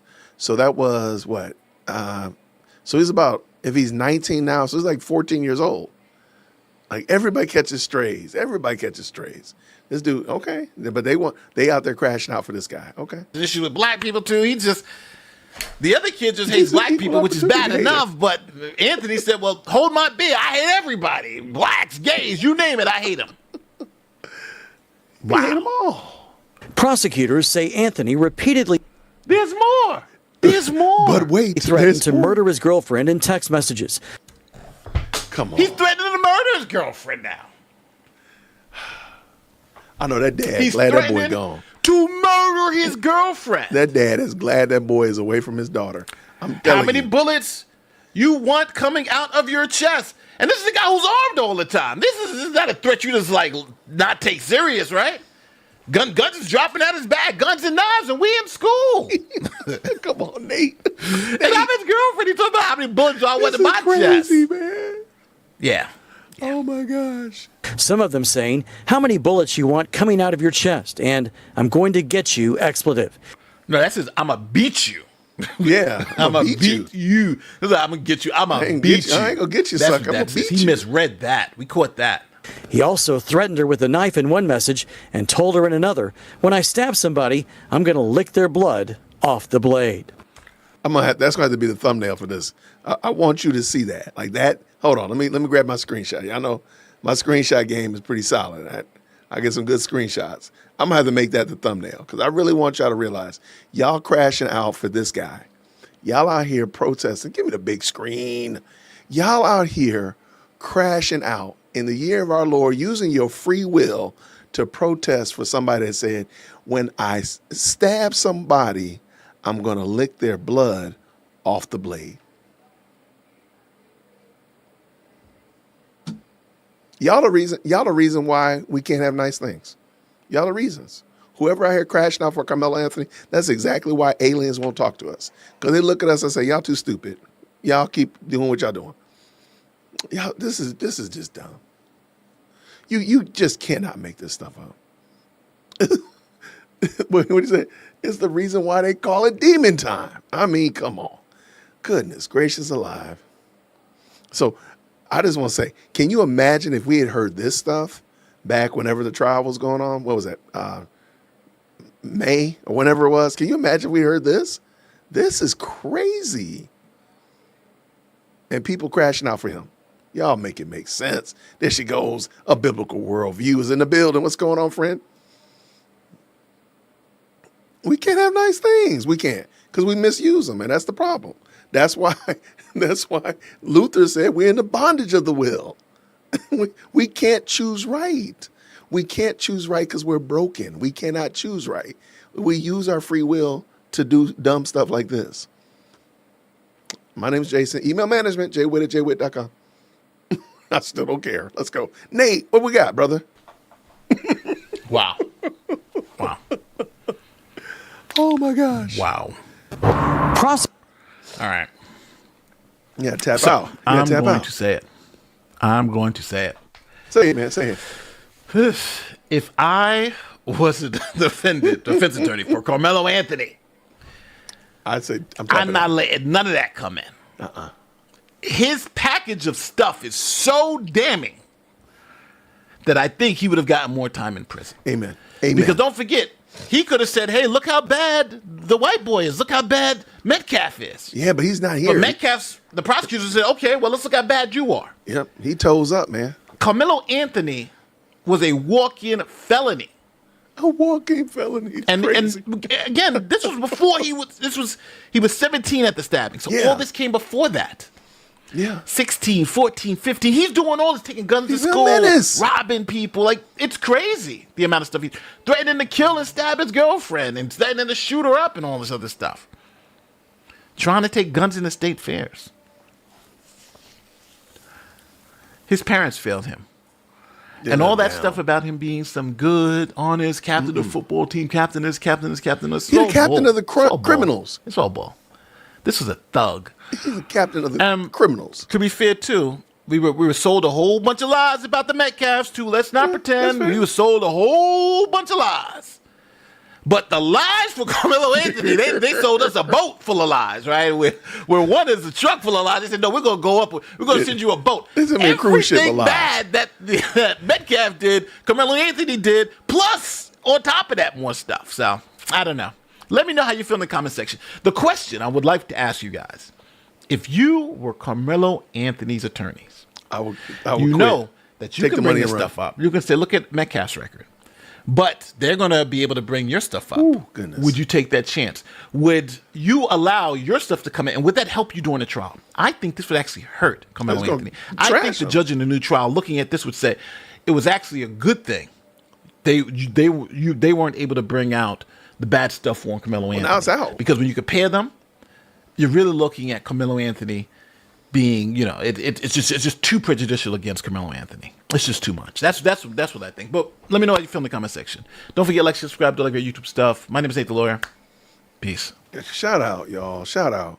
And I think we need to also factor in, even though you might feel some kind of way about it, please remember Carmelo Anthony killed Austin Metcalf. Austin Metcalf can't come here and argue about why he was spray painting KKK signs or why he was in therapy for raging out. He doesn't. I mean, he's not going to be here. Why? Because Carmelo killed him. Remember that.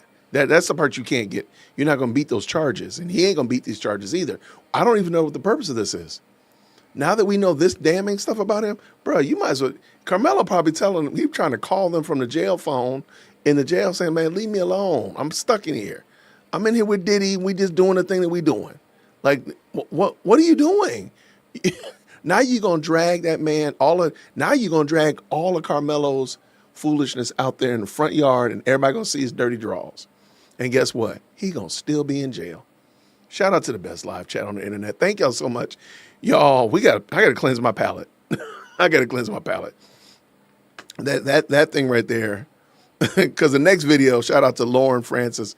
We're going to be talking about Lindsey Clancy in a second.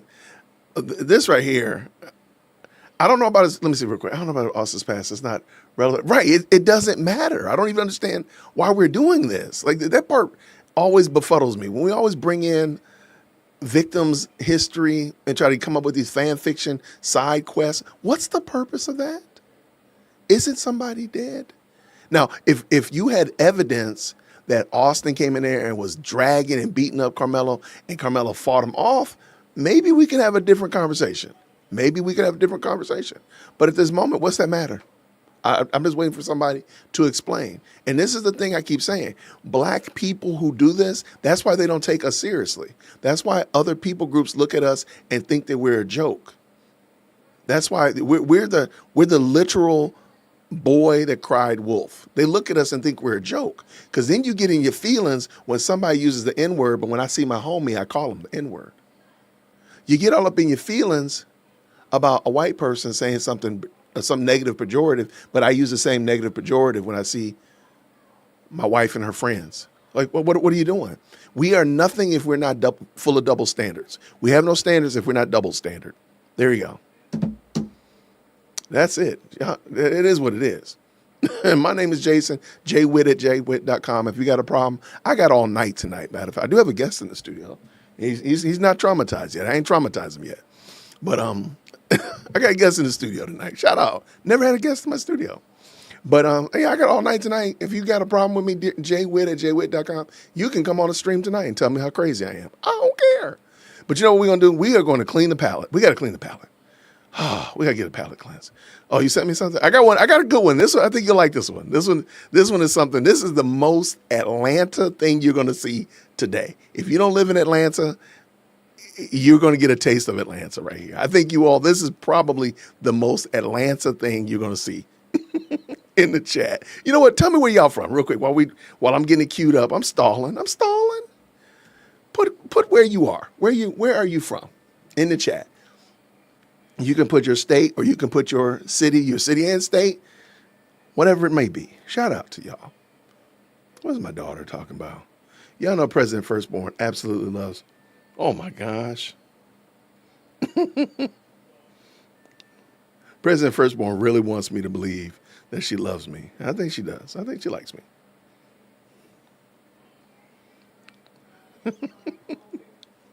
All right. We got some Maryland. We got some Texas. Y'all, Austin, look out now. You ain't too far from there. You better watch out. Oh, California? Oh, goodness gracious. Marietta. What's going on? Wait, why are you in Marietta? What's going on? We're going to Kennesaw Mountain in the morning. We got another, look at our AT aliens is up in the building.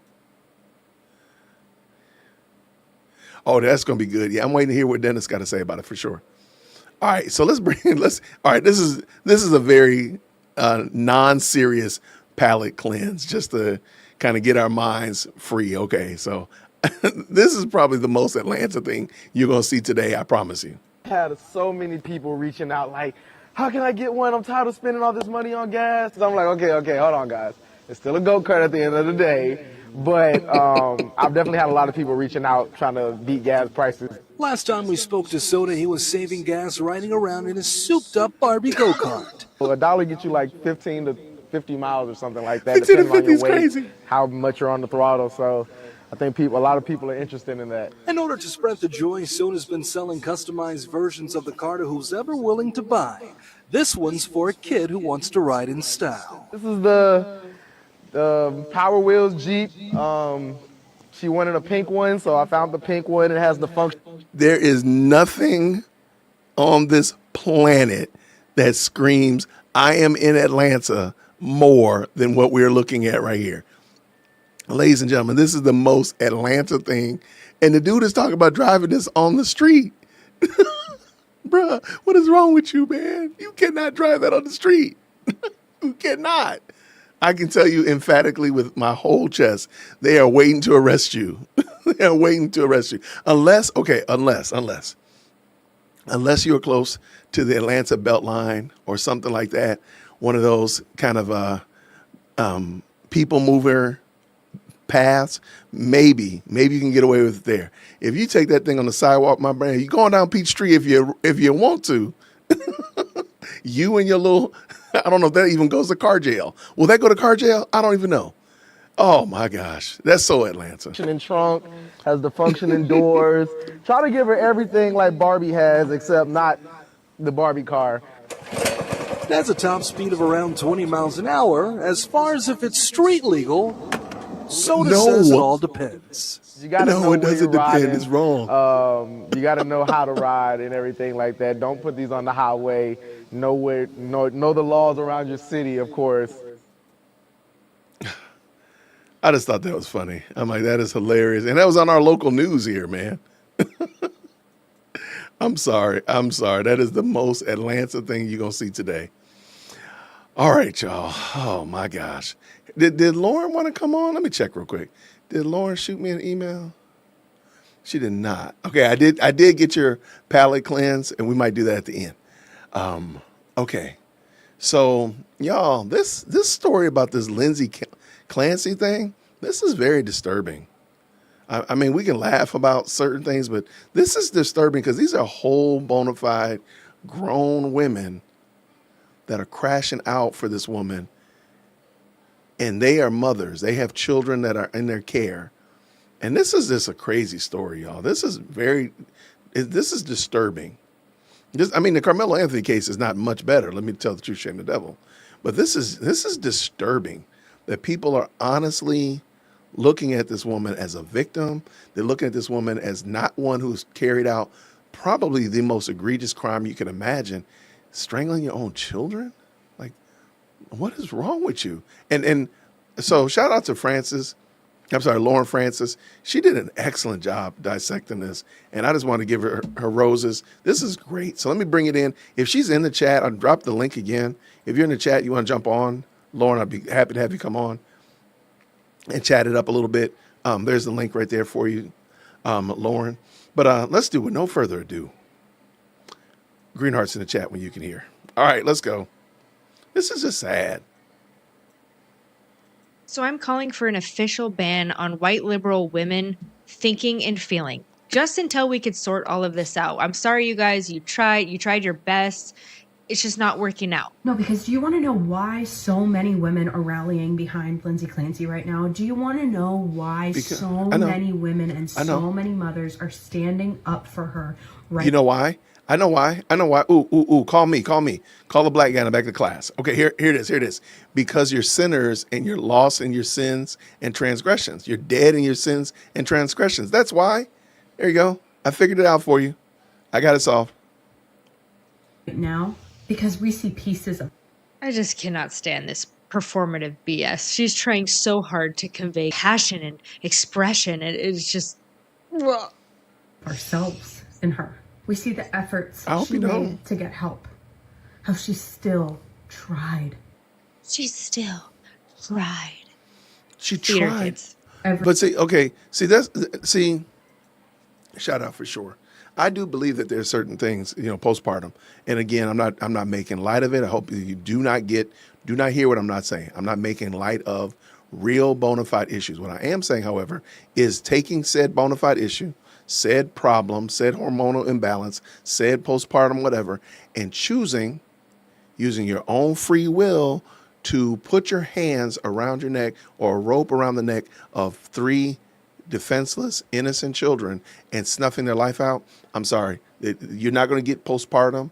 You're not going to get hormonal imbalance. You are going to get demon possessed, and you need to burn in hell. That's what I'm going to say.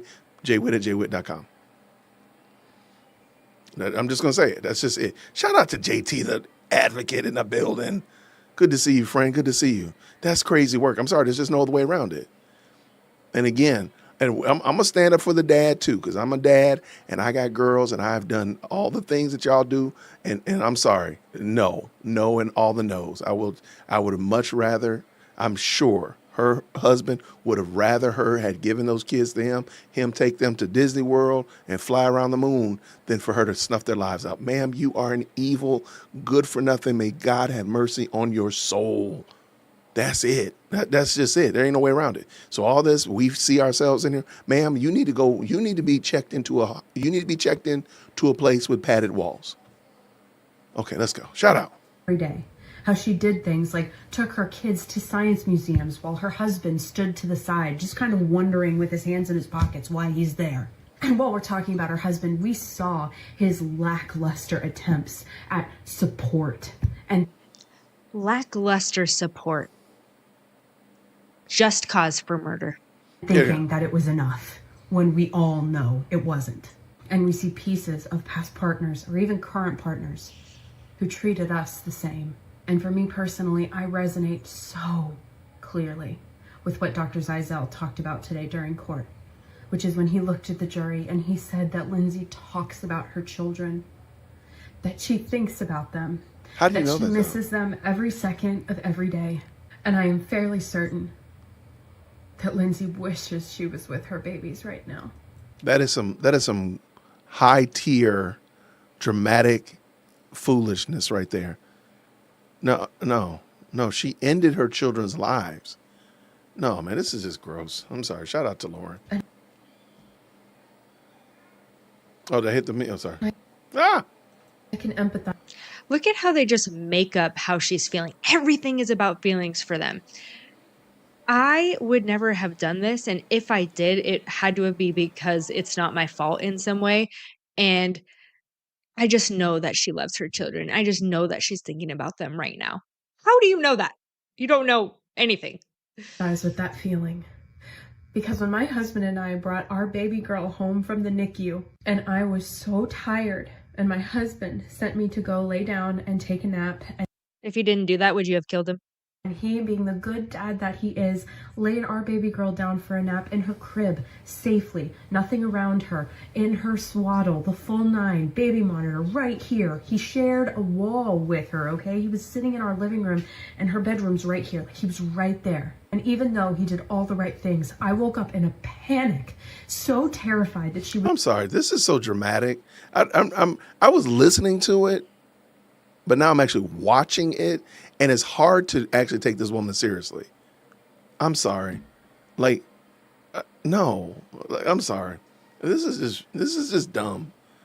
And I'm sorry, the wickedness of these women to try to justify this evil, deplorable, because we should be all able to say at this point that this is evil. But lo and behold, y'all are okay with it. There are people who are caping for this woman. It's crazy work. This is going to have to be studied by science. It's not in her bassinet next to me because I was scared she was going to stop breathing. Is she manufacturing tears right now? Because that's what got her into the NICU in the first place. She was born unresponsive. And my husband so lovingly looked at me and he tried to understand, and I just looked at him and I said, "You don't understand. If she dies, I won't make it." And I meant it. If you don't understand it, count yourself lucky, because far too many of us do. We're here to send one message. Here's the message that I want to send. Each and every one of you good for nothing, deplorable, wicked women should go home and repent. The fact that you are out here, this woman admitted to killing her own children.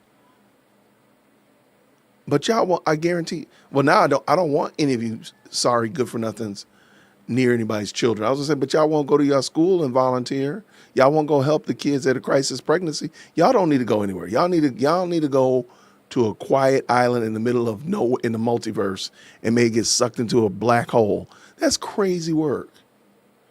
And as Lauren started out, look, we're putting a moratorium on towels, okay? You know, we're putting a moratorium on towels.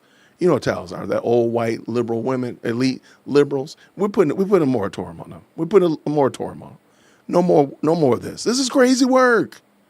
This is crazy work.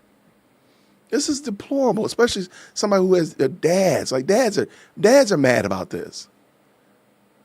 Like, y'all this is crazy. And then to sit there and think y'all, man, I hope every last one of y'all get inflamed hair follicles and just, The millstones are us. I'm about to buy some stock in millstones because good gracious alive, every last one of y'all need a millstone tied around your neck. Anybody, please put the URL for millstones are us in the chat so I can make sure I invest in those. Because we need this. We need some millstones.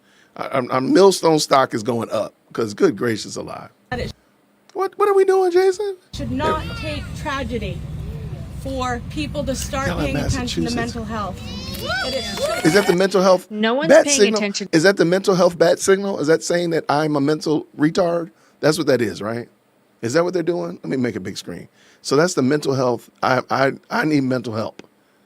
That's what that means. Okay, now I know. This is some crazy work. I added elite to it though too, but okay, that's it. But I also added elite to it to make it towels. But either way, we're putting a moratorium on them. Millstones indeed. Come on. Good gracious. To mental health. Nobody is aware of this whatsoever, yet thousands of women are showing up online to say that mental health is really important. So this just happened, out of nowhere? I believe that women deserve support, and Lindsay didn't receive the support that she deserved. We love you. What exactly is the threshold of support that needed to be met in order to hold her accountable for strangling her 3 beautiful children in cold blood? What exactly is the support necessary that we could say, okay, she's had enough, she's got enough support, there is no excuse for this? What is that threshold? I am yet to get an answer to that question. You, Lindsay, and we're here for you. We're here to show support and love for her. More than 100 people demonstrated outside of Plymouth Superior. She admitted to doing it. What are y'all supporting? What are you supporting? This is crazy, diabolical, wicked work. What are you supporting? The woman admitted to doing it. She's been caught in 4K. They looked at her Google search. What are you, y'all? I mean, this woman needs to go to jail. Courthouse on Thursday morning for Lindsay Clancy. Wait, does that heifer? Oh, did I say that? I didn't mean to say it. Sorry, y'all. Does that skeezer have a child with her? Hold on. More than 100 people demonstrated outside. There's a man right there. Y'all stretch your hands toward that man and pray that his Johnson fall off or something. This is deplorable. Plymouth Superior. That's a young lady right there. That's a young girl. She's not even, that's a young girl right there. And then there's a baby right there. That's a daughter, somebody's daughter. Y'all, the word hate is just not enough right here. House on Thursday morning for Lindsay Clancy, the mother facing triple murder charges for fatally strangling her 3 young children. Her legal team is making the case of an insanity defense and says she suffered from postpartum psychosis. The tragedy has shed a spotlight on maternal mental health, and Lindsay's supporters say treatments of postpartum illnesses needs a reckoning. My goal. Notice how they conflate the tragedy there. They call it a tragedy, trying to give credibility to the fact that we all view this as a tragedy, but let's be clear, they view this as a tragedy for Lindsay. Correct. Most importantly, where are all the mass people coming out for these victims? Where are the candlelight vigils for these victims during all of this? The true tragedy is that this just happened to Lindsay Clancy. It's not something she did. It's something that just happened to her. Jumped her out. murdering her own children just happened to her. That's the way that they're phrasing this. Pay attention to it. Goal today is to support the postpartum health of women. I have 5 children I feel like anyone who has had kids understands that postpartum period. Lindsay Clancy was begging for help from everything we can see, and I don't think she got it. Professionally, it hits me, and personally, it hits me. With mental health, we've done a really bad job of recognizing that just because somebody says that they're doing okay, doesn't mean that they're doing. What does that even mean? They keep saying that we could do a lot better with the mental health. What does that even mean? I mean, she had multiple psychiatric appointments, saw multiple psychologists. She shopped around for different medication that she herself wanted to take and switch. And she wasn't really fully forthright with all of her doctors. What exactly could we be doing a better job of? What more support did this woman need?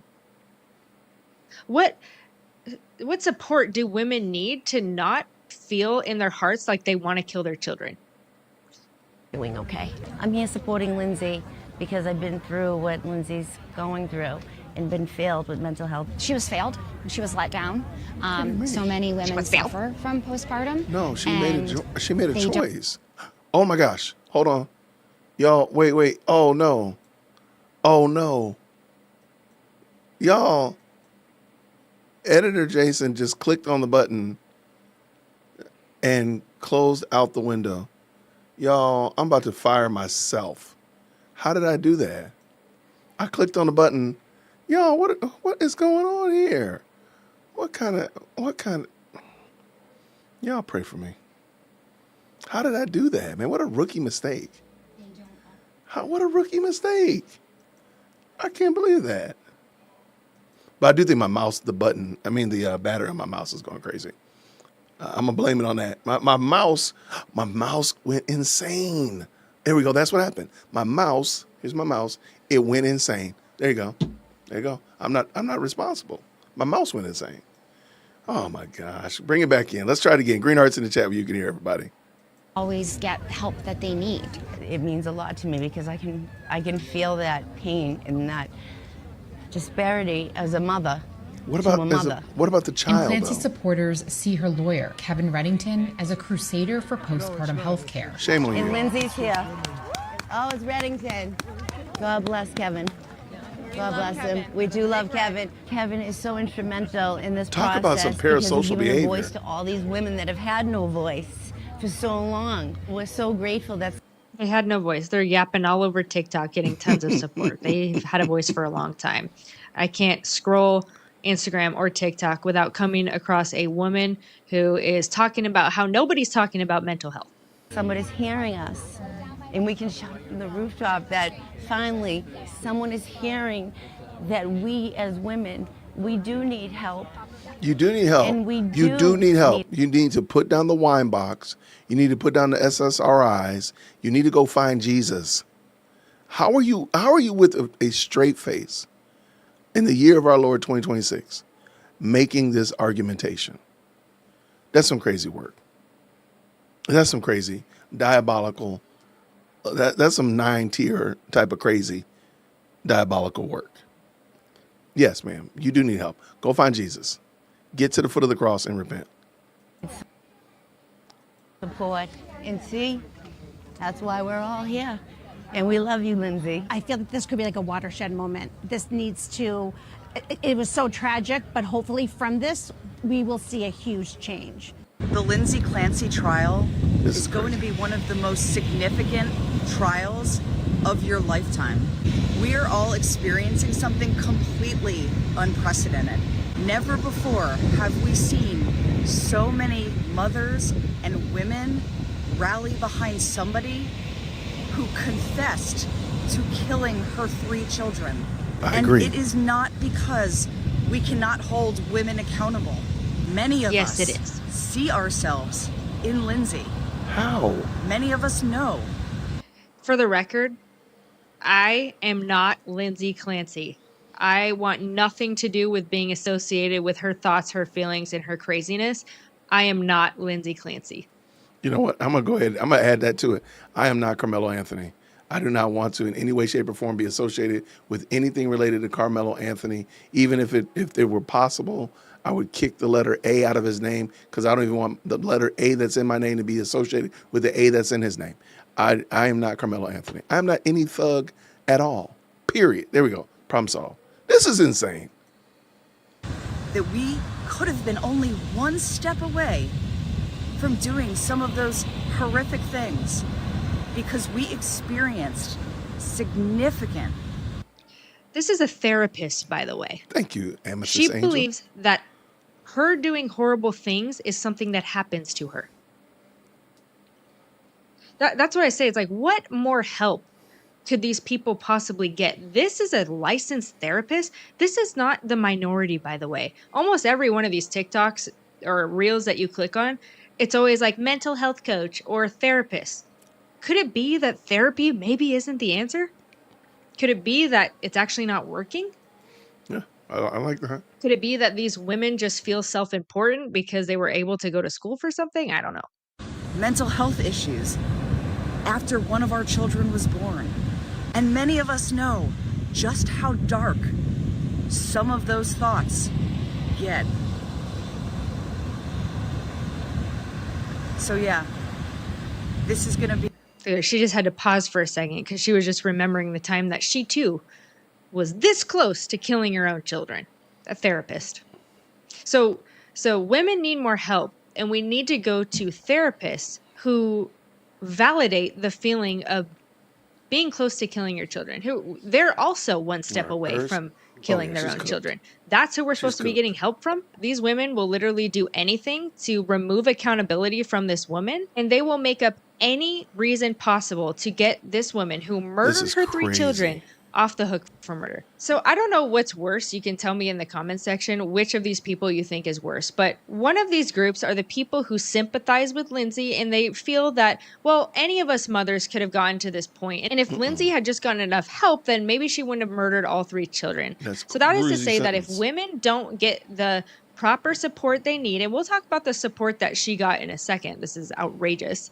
But if they don't get the proper support they need, then we are essentially in this hostage situation. If we don't get our feelings taken care of immediately, then any one of us women could have done the same thing that Lindsay did. Has nothing to do with evidence. In fact, they will throw out evidence and make up their own evidence that isn't even there in order to support their conclusion. They have a conclusion in mind, and they want to make all of the evidence fit. And they are trying their absolute hardest because to them, the victims, the true victims, are not the 3 children that were murdered by their mother. The true victim is Lindsay Clancy. Here's one of the more vile reels that I've seen about this, and her demeanor is particularly insufferable. You'll see why in a second. It is revolutionary because mother did and experienced the thing that is like so unthinkable. The thing that we are like is everyone's like worst nightmare. And instead of alienating her and calling her hysterical and insane, which would be justified, judging her, the collective of mothers who have begun the work of de-shaming themselves are seeing themselves in her and what she's going through and what happened to her. Instead of what happened to her, she's the victim. Shaming her, instead of sitting in terror of ourselves and shame of ourselves and projecting onto her, alienating her.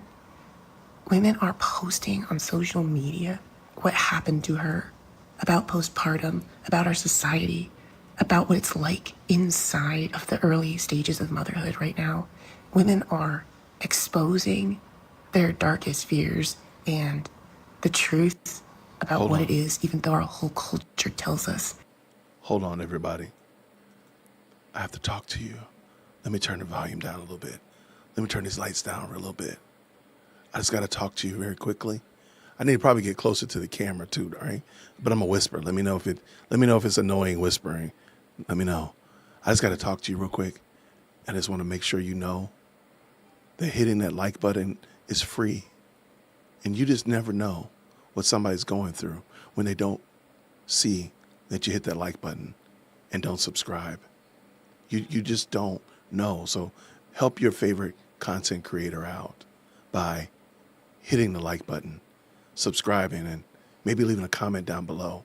Those kind of things. We have to help content creators. We have to help them. We must. So help a brother out. I appreciate you. I should put some sappy music to it. Darn it. Okay, next time I'll do sappy music to it. Let me turn this light back on. This is crazy looking. Okay, I'm back. All right. Is that good? Yeah, that's okay. Shout out to the Best Live Chat. Y'all, I have to break it up because this is making me angry. This is making me, I don't know how people put up with this foolishness in real time. I don't know how you're doing this. I almost want to remove the ban on using profanity because I almost like, look, we might as well just go ahead and do it because this is crazy. Jazz talk, absolutely. This is crazy work, man. Being the fact that, like, it boggles the mind that you're sitting here justifying a woman killing her children. You're making up all of these fan fiction excuses when hundreds of thousands of millions of babies have been born and this has never happened. This hasn't happened. But now y'all sitting there caping for a woman who, again, you're making an excuse for somebody who's done evil. I'm sorry, I don't know how you're going to sleep at night. May none of those women sleep at night. Okay, let's get done. It's something different.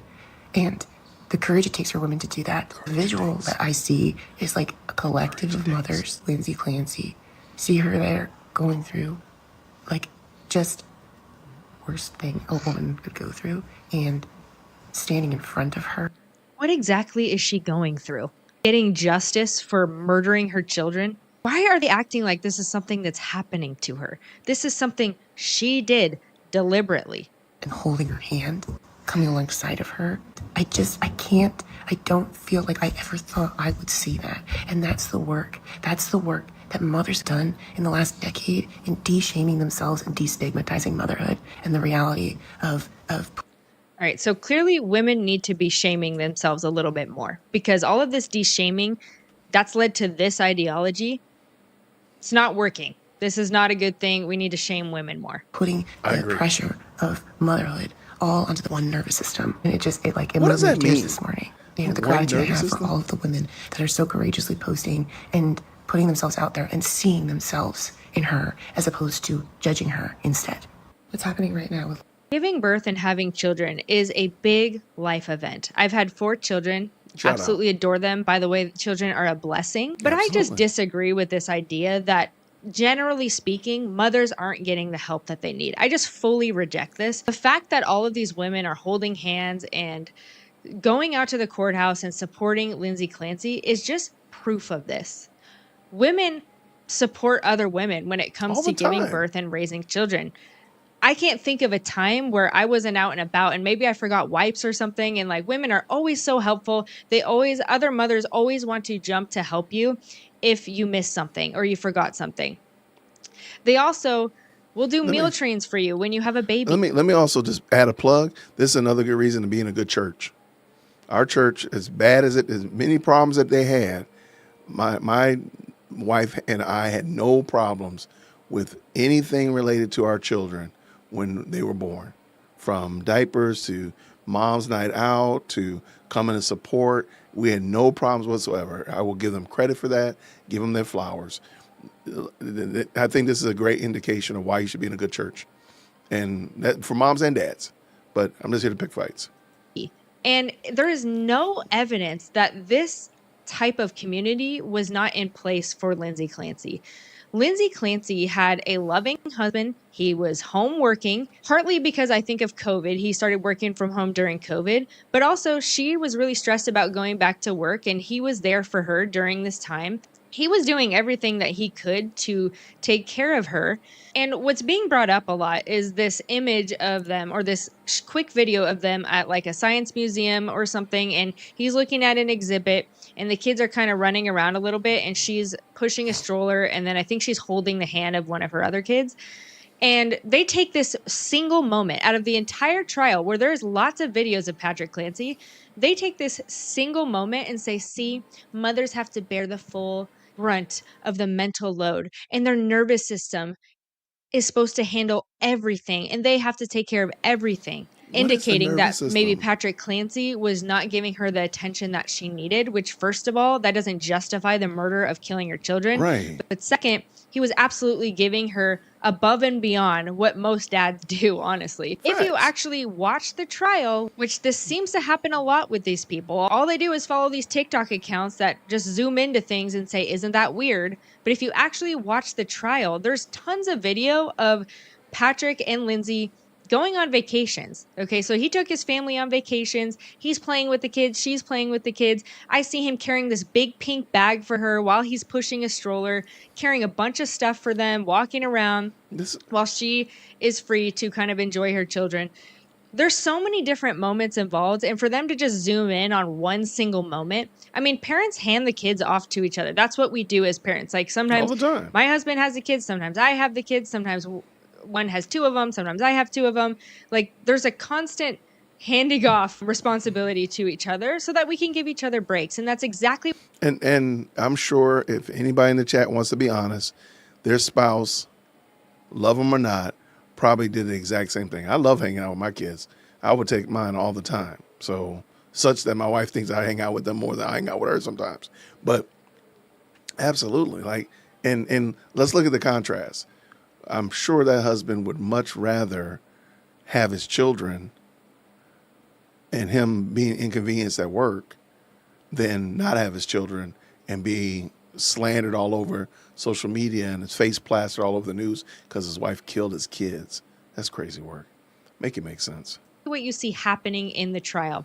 And so for them to zoom in on that single moment where maybe Patrick Clancy didn't have all the kids at a second is ridiculous. On top of that, this guy called her parents when she was struggling. He supported her through all of her psych visits. He supported her with her ideas of wanting to take certain medications, which she actually lied about, by the way. She goes to him and says, I think I'm going to take Zoloft. So she's already researching medications that she could take to make herself feel better. And she suggests to him, I'm going to take Zoloft. I think it's pretty easy to get. She actually already had it at that time. But he supported all of the help that she was getting outside of the home and also provided a ton of support. I mean, this guy even hired a 12-hour-a-week nanny for her. Like, how many do you have a 12-hour-a-week nanny? I have 4 children. I've never had a nanny. He would hold the baby while he was at work if she needed to get things done. These are all things that were testified to inside the trial. 12-hour nanny. Shout out. I know y'all got them. I know y'all got them in the chat. Go ahead and put nanny in the chat. Y'all go on and put nanny in the chat. I don't think that's the case by a mile. Again, like, and then to drag this man and say all these bad things about him. Yeah, that's kind of wild. I'm over here, look, I'm the nanny. Never had a nanny. All right, let's get done. Stay focused, Jason. Stay focused. And, you know, you could say you don't believe those things just because this happened, but lots of evidence shows that he was a pretty supportive husband. It's so clear to me that the women who are saying that he just wasn't supportive enough are just projecting what they believe are their own experiences onto this case. And honestly, what I think this really proves is that all of these broads who go on social media and complain about their husband incessantly. He's so stupid. He doesn't take the trash out enough. He's so insensitive to me and my needs.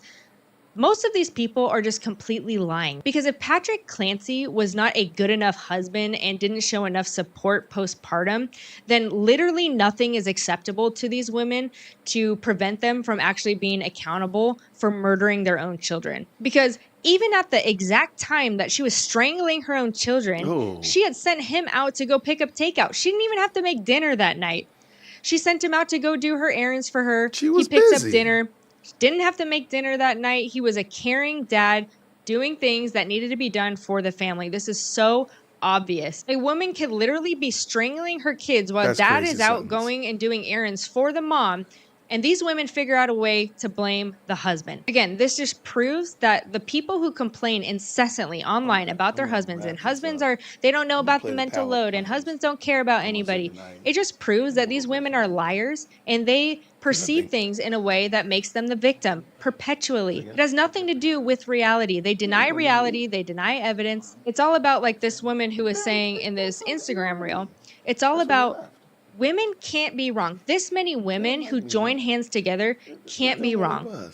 There's got to be something there. If all of these women feel this way, it's all about feelings. They don't want to believe that a woman could have taken her own children's life. And granted, that is a very difficult thing to wrap your head around. How could somebody strangle their own beautiful babies? How could somebody do this?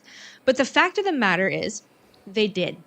She may have been a great mom before, or what people would think of as a great mom. She kept schedules. She worried about her children. She showed affection with her children. She took pictures and posted them on Facebook. Well, must be a loving mother.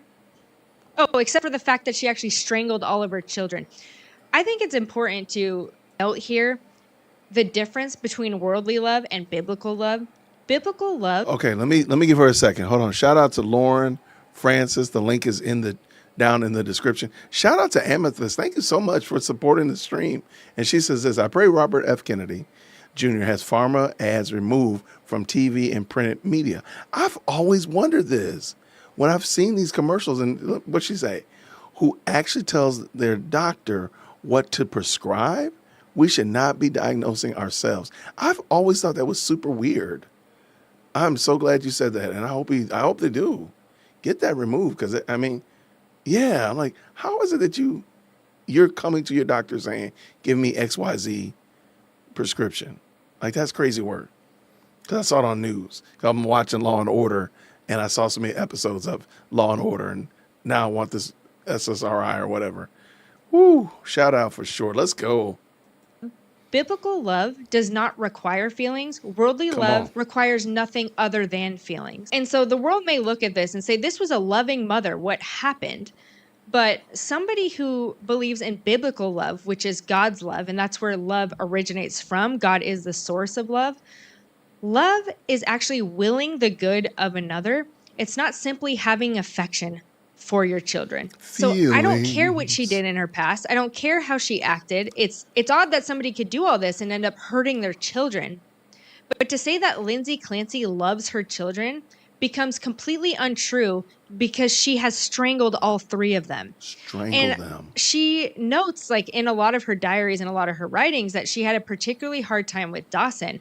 And it's so disgusting because she actually removed him from the other two kids when she strangled him. And it was noted that his death was probably the most brutal out of all of them. And this is where I think that we should discuss the argument of insanity, because personally, I think it's just ridiculous that it's even possible to argue insanity for being responsible for a murder. Only people can be responsible for things. You cannot blame this on drugs. You cannot blame this on postpartum psychosis or postpartum depression. I don't care how bad it is. The question is, did Lindsay Clancy deliberately kill her own children? And I think what a lot of people are missing here is they have this idea. Maybe they watch a lot of movies. Maybe they watch a lot of CSI, whatever. But they have this idea that it is possible for a human being to actually lose their free will because of some psychosis that's happening.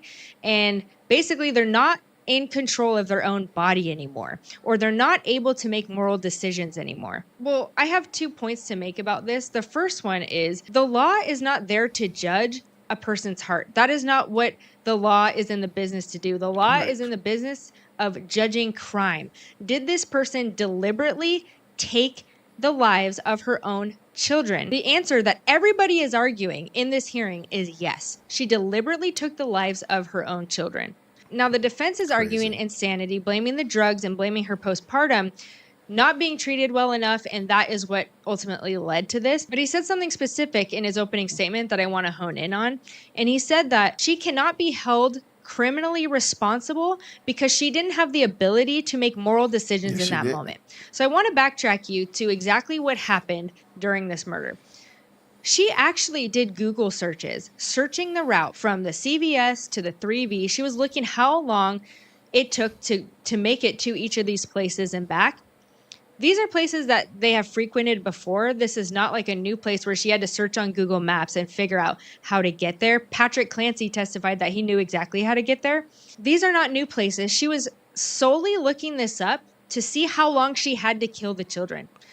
She calls him in the middle of him doing these errands, and she clarifies the medication that she wants him to grab. So this woman planned for her husband to be gone, looked at the route, and made sure that he was gone before she committed these murders. Why wouldn't she have just wanted him to see what she was doing if she was incapable of knowing right and wrong? Why did she need to get him out of the house in order to commit these murders? Come on. If you're arguing that she had no moral culpability because she was under this spell, I guess, where she couldn't decipher right from wrong, why did she plan to get her husband out of the house so she could do it? Why didn't she just let him watch? Right. If somebody is truly just completely nuts and unable to distinguish right from wrong, which even if this is the case, this woman needs a death penalty. I don't care what she thought. She's guilty of this. But if it is the case that just something comes over her and she's unable to think coherently and unable to make moral decisions, then why did she want him not looking while she did it? That is obviously an indicator that she knew exactly what she was doing. The problem is now she regrets it. So what we have here is the same type of situation where a woman in college gets super drunk. She has sex with some guy in a fraternity. And then the next day she regrets it, and now she claims it was rape because she was so drunk, and she doesn't really like what happened now. She feels achy about it, so now she has to blame him for raping and taking advantage of her. It's kind of the same situation that we have now. She regrets killing her children. She doesn't want them dead. She wishes they were back. And for, like I was talking about, the worldly love people, that means that she actually loves her children. No, she doesn't. It doesn't. She hated them. But this to them makes them feel like she actually couldn't have done this, or she actually was not fully criminally responsible. She must have been out of her mind and unable to make moral decisions. Well, first of all, even if she was out of her mind, as I explained before, that's not what the law is supposed to determine. The law is supposed to determine, did this person deliberately take the lives of her children? It doesn't matter what her heart was thinking or whether she thought it was moral or whether she didn't think it was moral. It doesn't really matter. And I just have to point out here that the Bible says that the heart is unknowable. It is not the business of the law to know the heart. Yes. It is a business of the law to punish crime. And a crime was committed, and 3 beautiful children are victims. Lindsay Clancy is not. But again, this woman was coherent when he left for the store. He was coherent when she talked to him in the middle of murdering her children. She was coherent when she was looking up how to get him out of the house so that she could commit this crime. This woman knew exactly what she was doing in those moments. And just because she regrets it now and she's really sad now and you see her crying and sobbing in the courtroom now, does not mean that she did not do this willingly and intentionally. The other reason that I think that insanity, just that entire plea in general, is just absolutely ridiculous is because on some level, anybody who gets to this point of actually murdering somebody, I don't care, male, female, whoever you are, you get to the point of actually murdering somebody, you are already insane. Obviously, you have just rejected the moral standards that we all hold to, and you cannot be trusted to be in society. That's why we punish these crimes. Number one, because you are a threat to the rest of society. And number 2 is because crime needs to have a just punishment for it. I often wonder too, why is it that when people are experiencing psychosis or just crazy psychiatric experiences, why is it that it's always I cut myself or I injure somebody else? Why is it never that this thing came over me and it told me to go feed the poor for 16 hours? Why is it never that? It's always I cause harm to somebody or I cause harm to somebody else. Well, maybe that's because human beings are sinners, and if we ignore our conscience for long enough, God gives us over to our base desires. I also feel like I have to point out how similar the philosophy of the Lindsay supporters are to the Gentle Parents. I'm not saying that everything that Gentle Parents say or promote is terrible, but I do think it's important to look at the worldview underneath it. And they constantly say bad behavior is not a result of sin. It is simply the cause of unmet needs. This is exactly what they are. I'm just going to add, though, these Lindsay supporters, Clancy supporters, also are very much like Antifa. I know you're upset. I know you're mad. Don't go ahead and jump on the keyboard, email management, but it's still going to be true. They sound a lot like Antifa. I'm just going to say it. My name is Jason, jwitt at jwitt.com. Arguing for the Lindsay Clancy case. Her needs were not met. She was crying out for help. Her needs were not met, and therefore her bad behavior is just simply the result of unmet needs. And on that view, unmet needs are just needs that have to be met. And there is no crime or bad behavior that actually requires punishment. However, you just know that if this was to happen to a man, if a man was suffering from PTSD, he comes back from a war, he's suffering from PTSD, and ultimately he is so fed up with his life that he takes out his entire family and fails to take out his own life. You just know that these women would never argue that his mental health should be taken into account for this, and he was just begging for help and nobody gave him enough help that he needed. No, because when men do crime, it's just who they are. But when women do crime, it's because of an unmet need. So their entire reaction has just revealed to us what they actually believe, what they actually think the criminal justice system is for. It's for punishing men. Shout out to Lauren Francis. Shout out to her. Fantastic content creator. I dropped her link down in the description. You're welcome to go check her out. Please go support her and let her know we appreciate what she does, because she's been crushing it. And that was just another great example. Let me real quick, I'm going to do a palate cleanse before we get ready to get up out of here. But I do want to say thank you to everybody who jumped into the best live chat on the internet, for sure. Amethyst Angel, thank you so very much. What did she say? She said this. Thank you so much for supporting. If this is true, that she was being treated for psychosis or psych, her medical team should have included social work services and separated her from the children.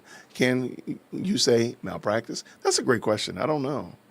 It sounds like there's a lot of shenanigans and hijinks going on, in my opinion. Her lawyers didn't defend her with medical history. If they proved malpractice, it would have gotten her off on insanity, but they didn't, because she wasn't compliant with the treatment plans. Shout out. Thank you so much for supporting the stream, and you are the stream sponsor. Thank you again, Amethyst Angel. Y'all put Angel in the chat and say thank you so much. Oh, she said this as well. I'll go broke to shout my testimony. Well, we will let you get a chance to do that for sure. Thank you so much, Amethyst. We really appreciate the support of the channel. Please make sure you go over, if the mods can just double check. I know down in the description of this video is Lauren Francis's video. Go over and support her, please. If the mods want to drop her link in the chat again, please make sure you go support her and just tell her thank you, because she does a great job. And I think her response to it was super on the nose, and I think we need that kind of stuff. So shout out. Thank you so much, Tina, for that. I really do appreciate it. Real quick, everybody, I know usually on Friday nights we do the body cam videos and such like that. And I do have an arrest video that I think you'll enjoy. So we'll stay tuned. But tomorrow, Saturday, for Saturday Night Live, we'll do body cam tomorrow. I just want to get these ones cleared out, the Carmelo Anthony case, the Lindsey Clancy case, get those cleared out. So now we can have a decent night tomorrow on Saturday. On Sunday at 9 o'clock, I'm having a couple of guests come over. We're going to do a prayer. We're going to pray for Erica Kirk. There's a couple of things that was weighed on my mind and weighed on my heart that I think we should pray for Erica Kirk and the TPUSA team. So we have Tracy Martin is going to be coming by. Natalie is coming by, and Biblical Worldview will be hopping on as well. And we're going to just pray. Not going to be a super long stream, not going to be a long prayer line or anything of that nature, but I think it's the right thing to do. So we're going to do that on Sunday evening. And of course, Monday, we'll be having our Monday morning meeting. So we got a little busy weekend planned, but I do want to say thank you to everybody who tapped in with us. I'll make sure that all those streams go up this evening when I get done. But I do want to say thank you. Thank you so much for tapping in, watching the videos, subscribing, all that kind of good stuff, supporting with super chats, supporting with Buy Me a Coffee, by the way. We had a Buy Me a Coffee as well. Thank you so much for that. And it really does mean a lot. And I'm glad that you all find value in what we're doing over here. So I just want to say, again, I appreciate y'all. The goal, the plan is tomorrow, 7 o'clock. We'll do a little Saturday Night Live, have some fun. Elizabeth, thank you so very much for the very kind Buy Me a Coffee. Help your boy stay caffeinated. I appreciate you. Thank you so much for that. So the goal tomorrow, and we're just going to be doing some body cam, some fun body cams to tap out and all that kind of good jazz. I think it'll be great. So I do want to do this though. Let's cleanse the palate, and then we're going to get ready to bug out of here. Shout out. Oh man, I forgot who was it just sent this to me. Keith Foskey is actually a friend of the channel. He is an excellent content creator. I'm an officer. I love him. So check County this out. Sheriff's Office, and I'm not sure. And Keith Foskey is the guy that does a lot of denominations doing things. Denominations having a Christmas party, denominations ordering pizza, all that kind of stuff like that. So anyway, this one I thought was funny. Shout out for sure. So let's bring it back in. All right, here we go. Hello, sir. I'm an officer with the Generic County Sheriff's Office, and I'm not sure if you know it or not, but you were driving kind of fast back there. Yes, sir, but I got a ticket last week, and it's already paid, and I believe that once paid, always paid. So I figured now I can just drive however I want. Yeah, that's not how this works. All right, sir, before we begin, can you extinguish your cigar? No, sir, I cannot. Well, can you tell me why you were driving so fast, or are you late for something? I'm actually on my way to the church to baptize a covenant child this morning. You see, a Calvinist is never late nor early. We arrive at the exact point that God decreed from the foundation of the world. Shout out it's to not Presby's. speeding, it's superior theology. There we go. You realize you're not actually allowed to drive on the median, right? Well, you know, officer, I just figured the middle way would be the safest place on the road. Well, hello, officer. Are you thirsty? Sir, step out of the car, please. Yes, sir, but I do want to ask, would you please remember to distinguish between law and gospel when you're writing my ticket? Okay. All right, sir. Sir? Uh-oh. Hey, dispatch. Yeah, I got another person pretending the rapture happened so that they can get out of a ticket. Yeah, he's probably hiding in the back somewhere. All right, just send me some backup and we're probably going to need a taser.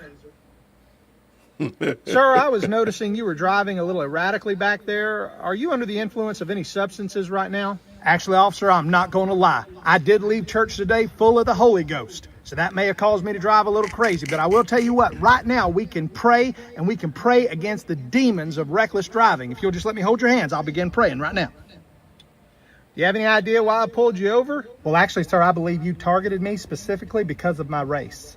Sir, you're whiter than I am.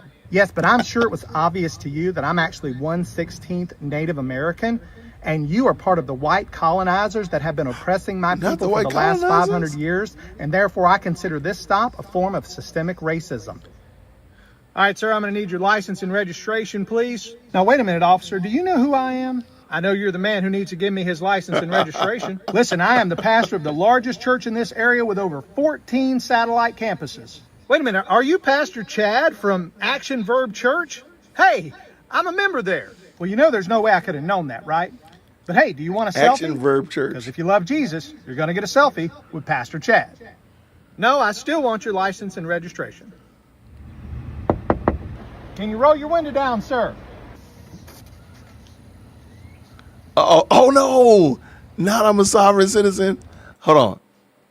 I'm a sovereign citizen. I'm traveling, not driving. I do not consent to contract with you. Am I being detained? Wow. That's all the buzzwords. That's them all. Keith, you are out of control. Oh, wait, there you go. Hello, sir. I'm an officer with the Generic County Sheriff's Office, and I'm not sure That if you know was it or not, but you were driving kind of fast back there. Yes, sir, but I got a ticket last week. Shout and out it's for sure. already That was Keith Foskey. And I just texted him. He said he is glad that you all enjoyed it. And he said, it's good to hear from me. So that was good. That was a good one. That was a good one. We ain't sovereign citizens. I'm trying. I love it.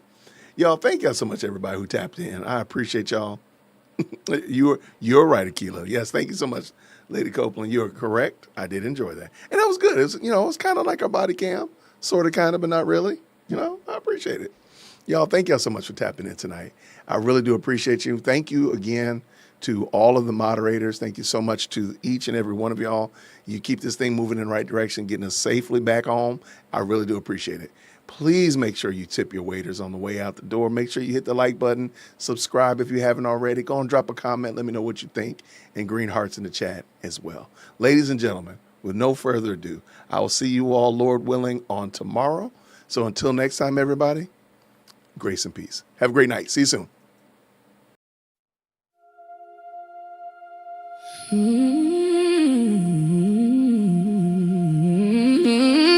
These are the Proverbs of Solomon, son of David, king of Israel, for gaining wisdom and discipline, for comprehending words of insight, and for receiving instruction in wise living, and in righteousness, justice, and equity, to impart prudence to the simple, and knowledge and discretion to the young. Let the wise listen and gain instruction, and the discerning acquire wise counsel by understanding the proverbs and parables, the sayings and riddles of the wise. The fear of the Lord is the beginning of knowledge, but fools despise wisdom and discipline. Listen, my son, to your father's instruction, and do not forsake the teaching of your mother, for they are a garland of grace on your head and a pendant around your neck. My son, if sinners entice you, do not yield to them. If they say, come along,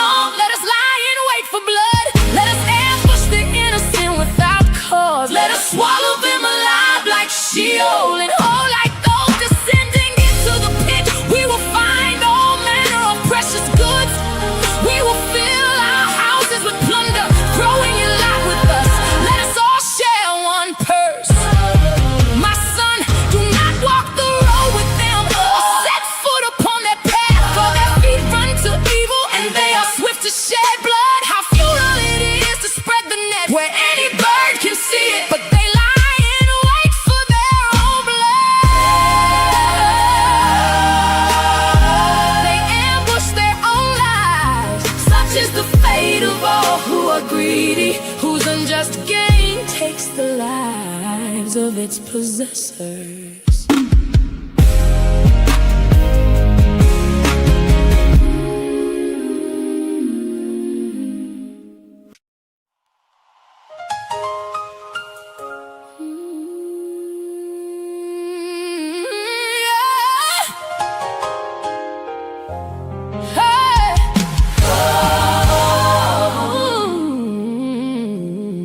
Wisdom calls out in the street. She lifts her voice in the square. In the main concourse she cries aloud. At the city gate she makes her speech. How long, oh simple ones, will you love your simple ways? How long will scoffers delight in their scorn and fools hate knowledge? If you had repented at my rebuke, then surely I would have poured out my spirit on you.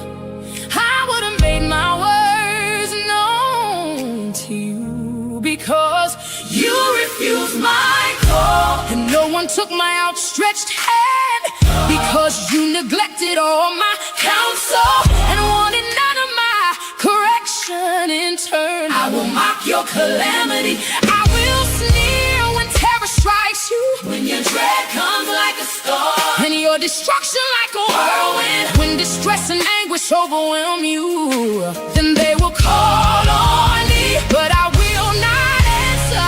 They will earnestly seek me, but will not find me, for they hated knowledge and chose not to fear the Lord. They accepted none of my counsel. They despised all my reproof. So they will eat the fruit of their own way and be filled with their own devices. For the waywardness of the simple will slay them, and the complacency of fools will destroy them. But whoever listens to me will dwell in safety, secure from the fear of evil.